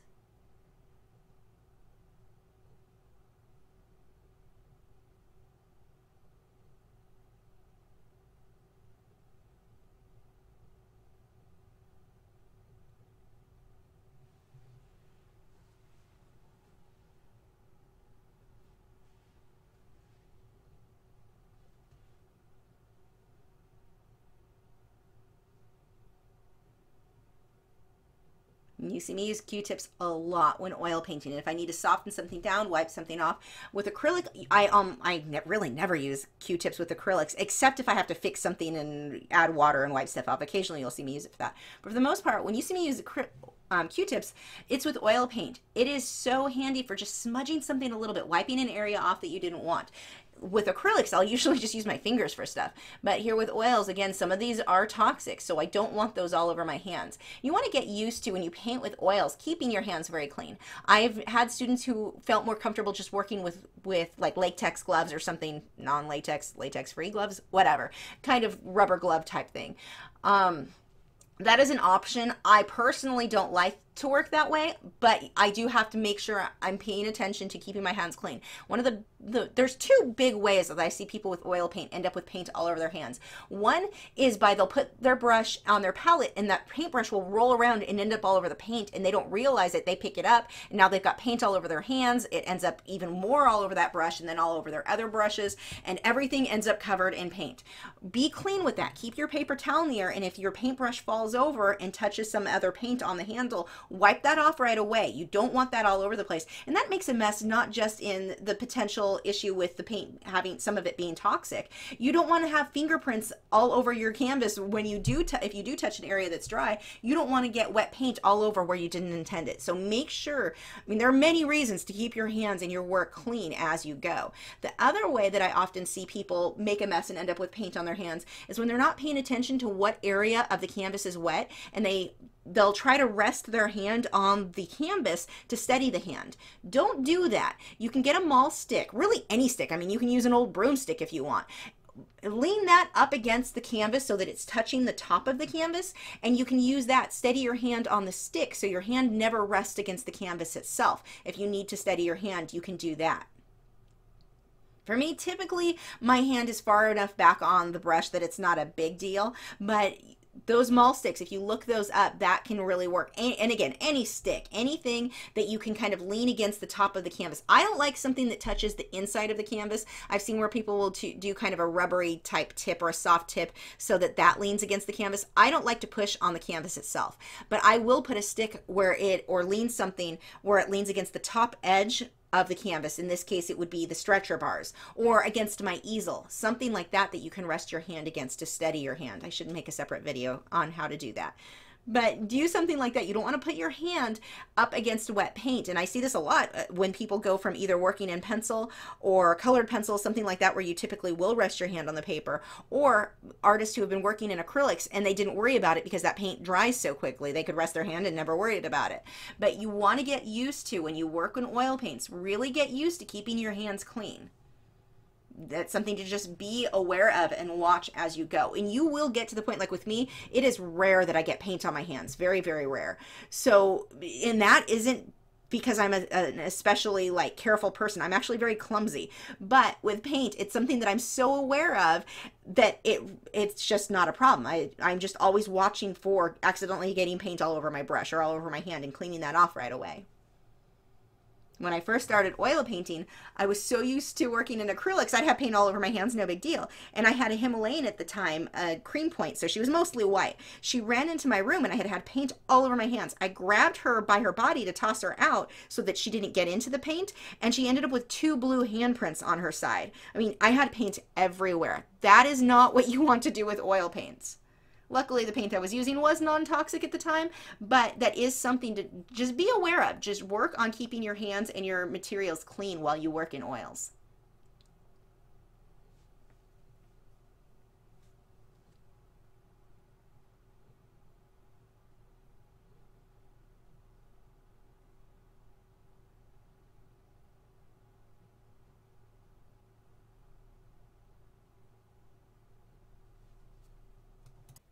And here is the finished photo of this. Now, when you do this many glazes, it's actually, it can be a bit of a challenge finding an accurate photo or getting an accurate photo, especially, I mean, I'm combining the fact that this canvas is going to be a bit glossy, so I'm going to have glare. So I've got to find the right location to take the photo. For me, I try to take it indoors in indirect light, but today was overcast that I took the photo, so that actually works out really, really well for me on getting good photos of my work. Too dark, if the clouds get too dark, then that won't work, but bright sunlight, I tend to have a harder time with the glare. So that was problem number 1, is making sure when you've got so much dark like I do in that background, trying not to have glare there. The second challenge is that when you do a lot of glazing, depending on how the light is refracting through each layer, it'll look totally different from one room to the next. So finding what you really feel is not only the most accurate representation, but the most flattering lighting for your piece is also important. And on this one, I think the background here is a little bit darker than what it looks like in most lighting situations, but it still gives you a pretty good representation. His skin, everything there looks pretty much the same in most lighting situations. It's the background I'm noticing the biggest difference on. The glazes there. But when you are taking photos of your work, just try taking photos in different locations and with different light settings until you find one that is as accurate to your photo as possible. I also really recommend looking into Photoshop. If you don't already use Photoshop or a similar type of photo editor, you need to get one and you need to learn it if you really want to get good photos of your work, because no matter how awesome your camera is, chances are you're going to need to do some adjusting after you take the photo to make it look more like the photo. So that is the finished painting. Let me know if you guys have any questions.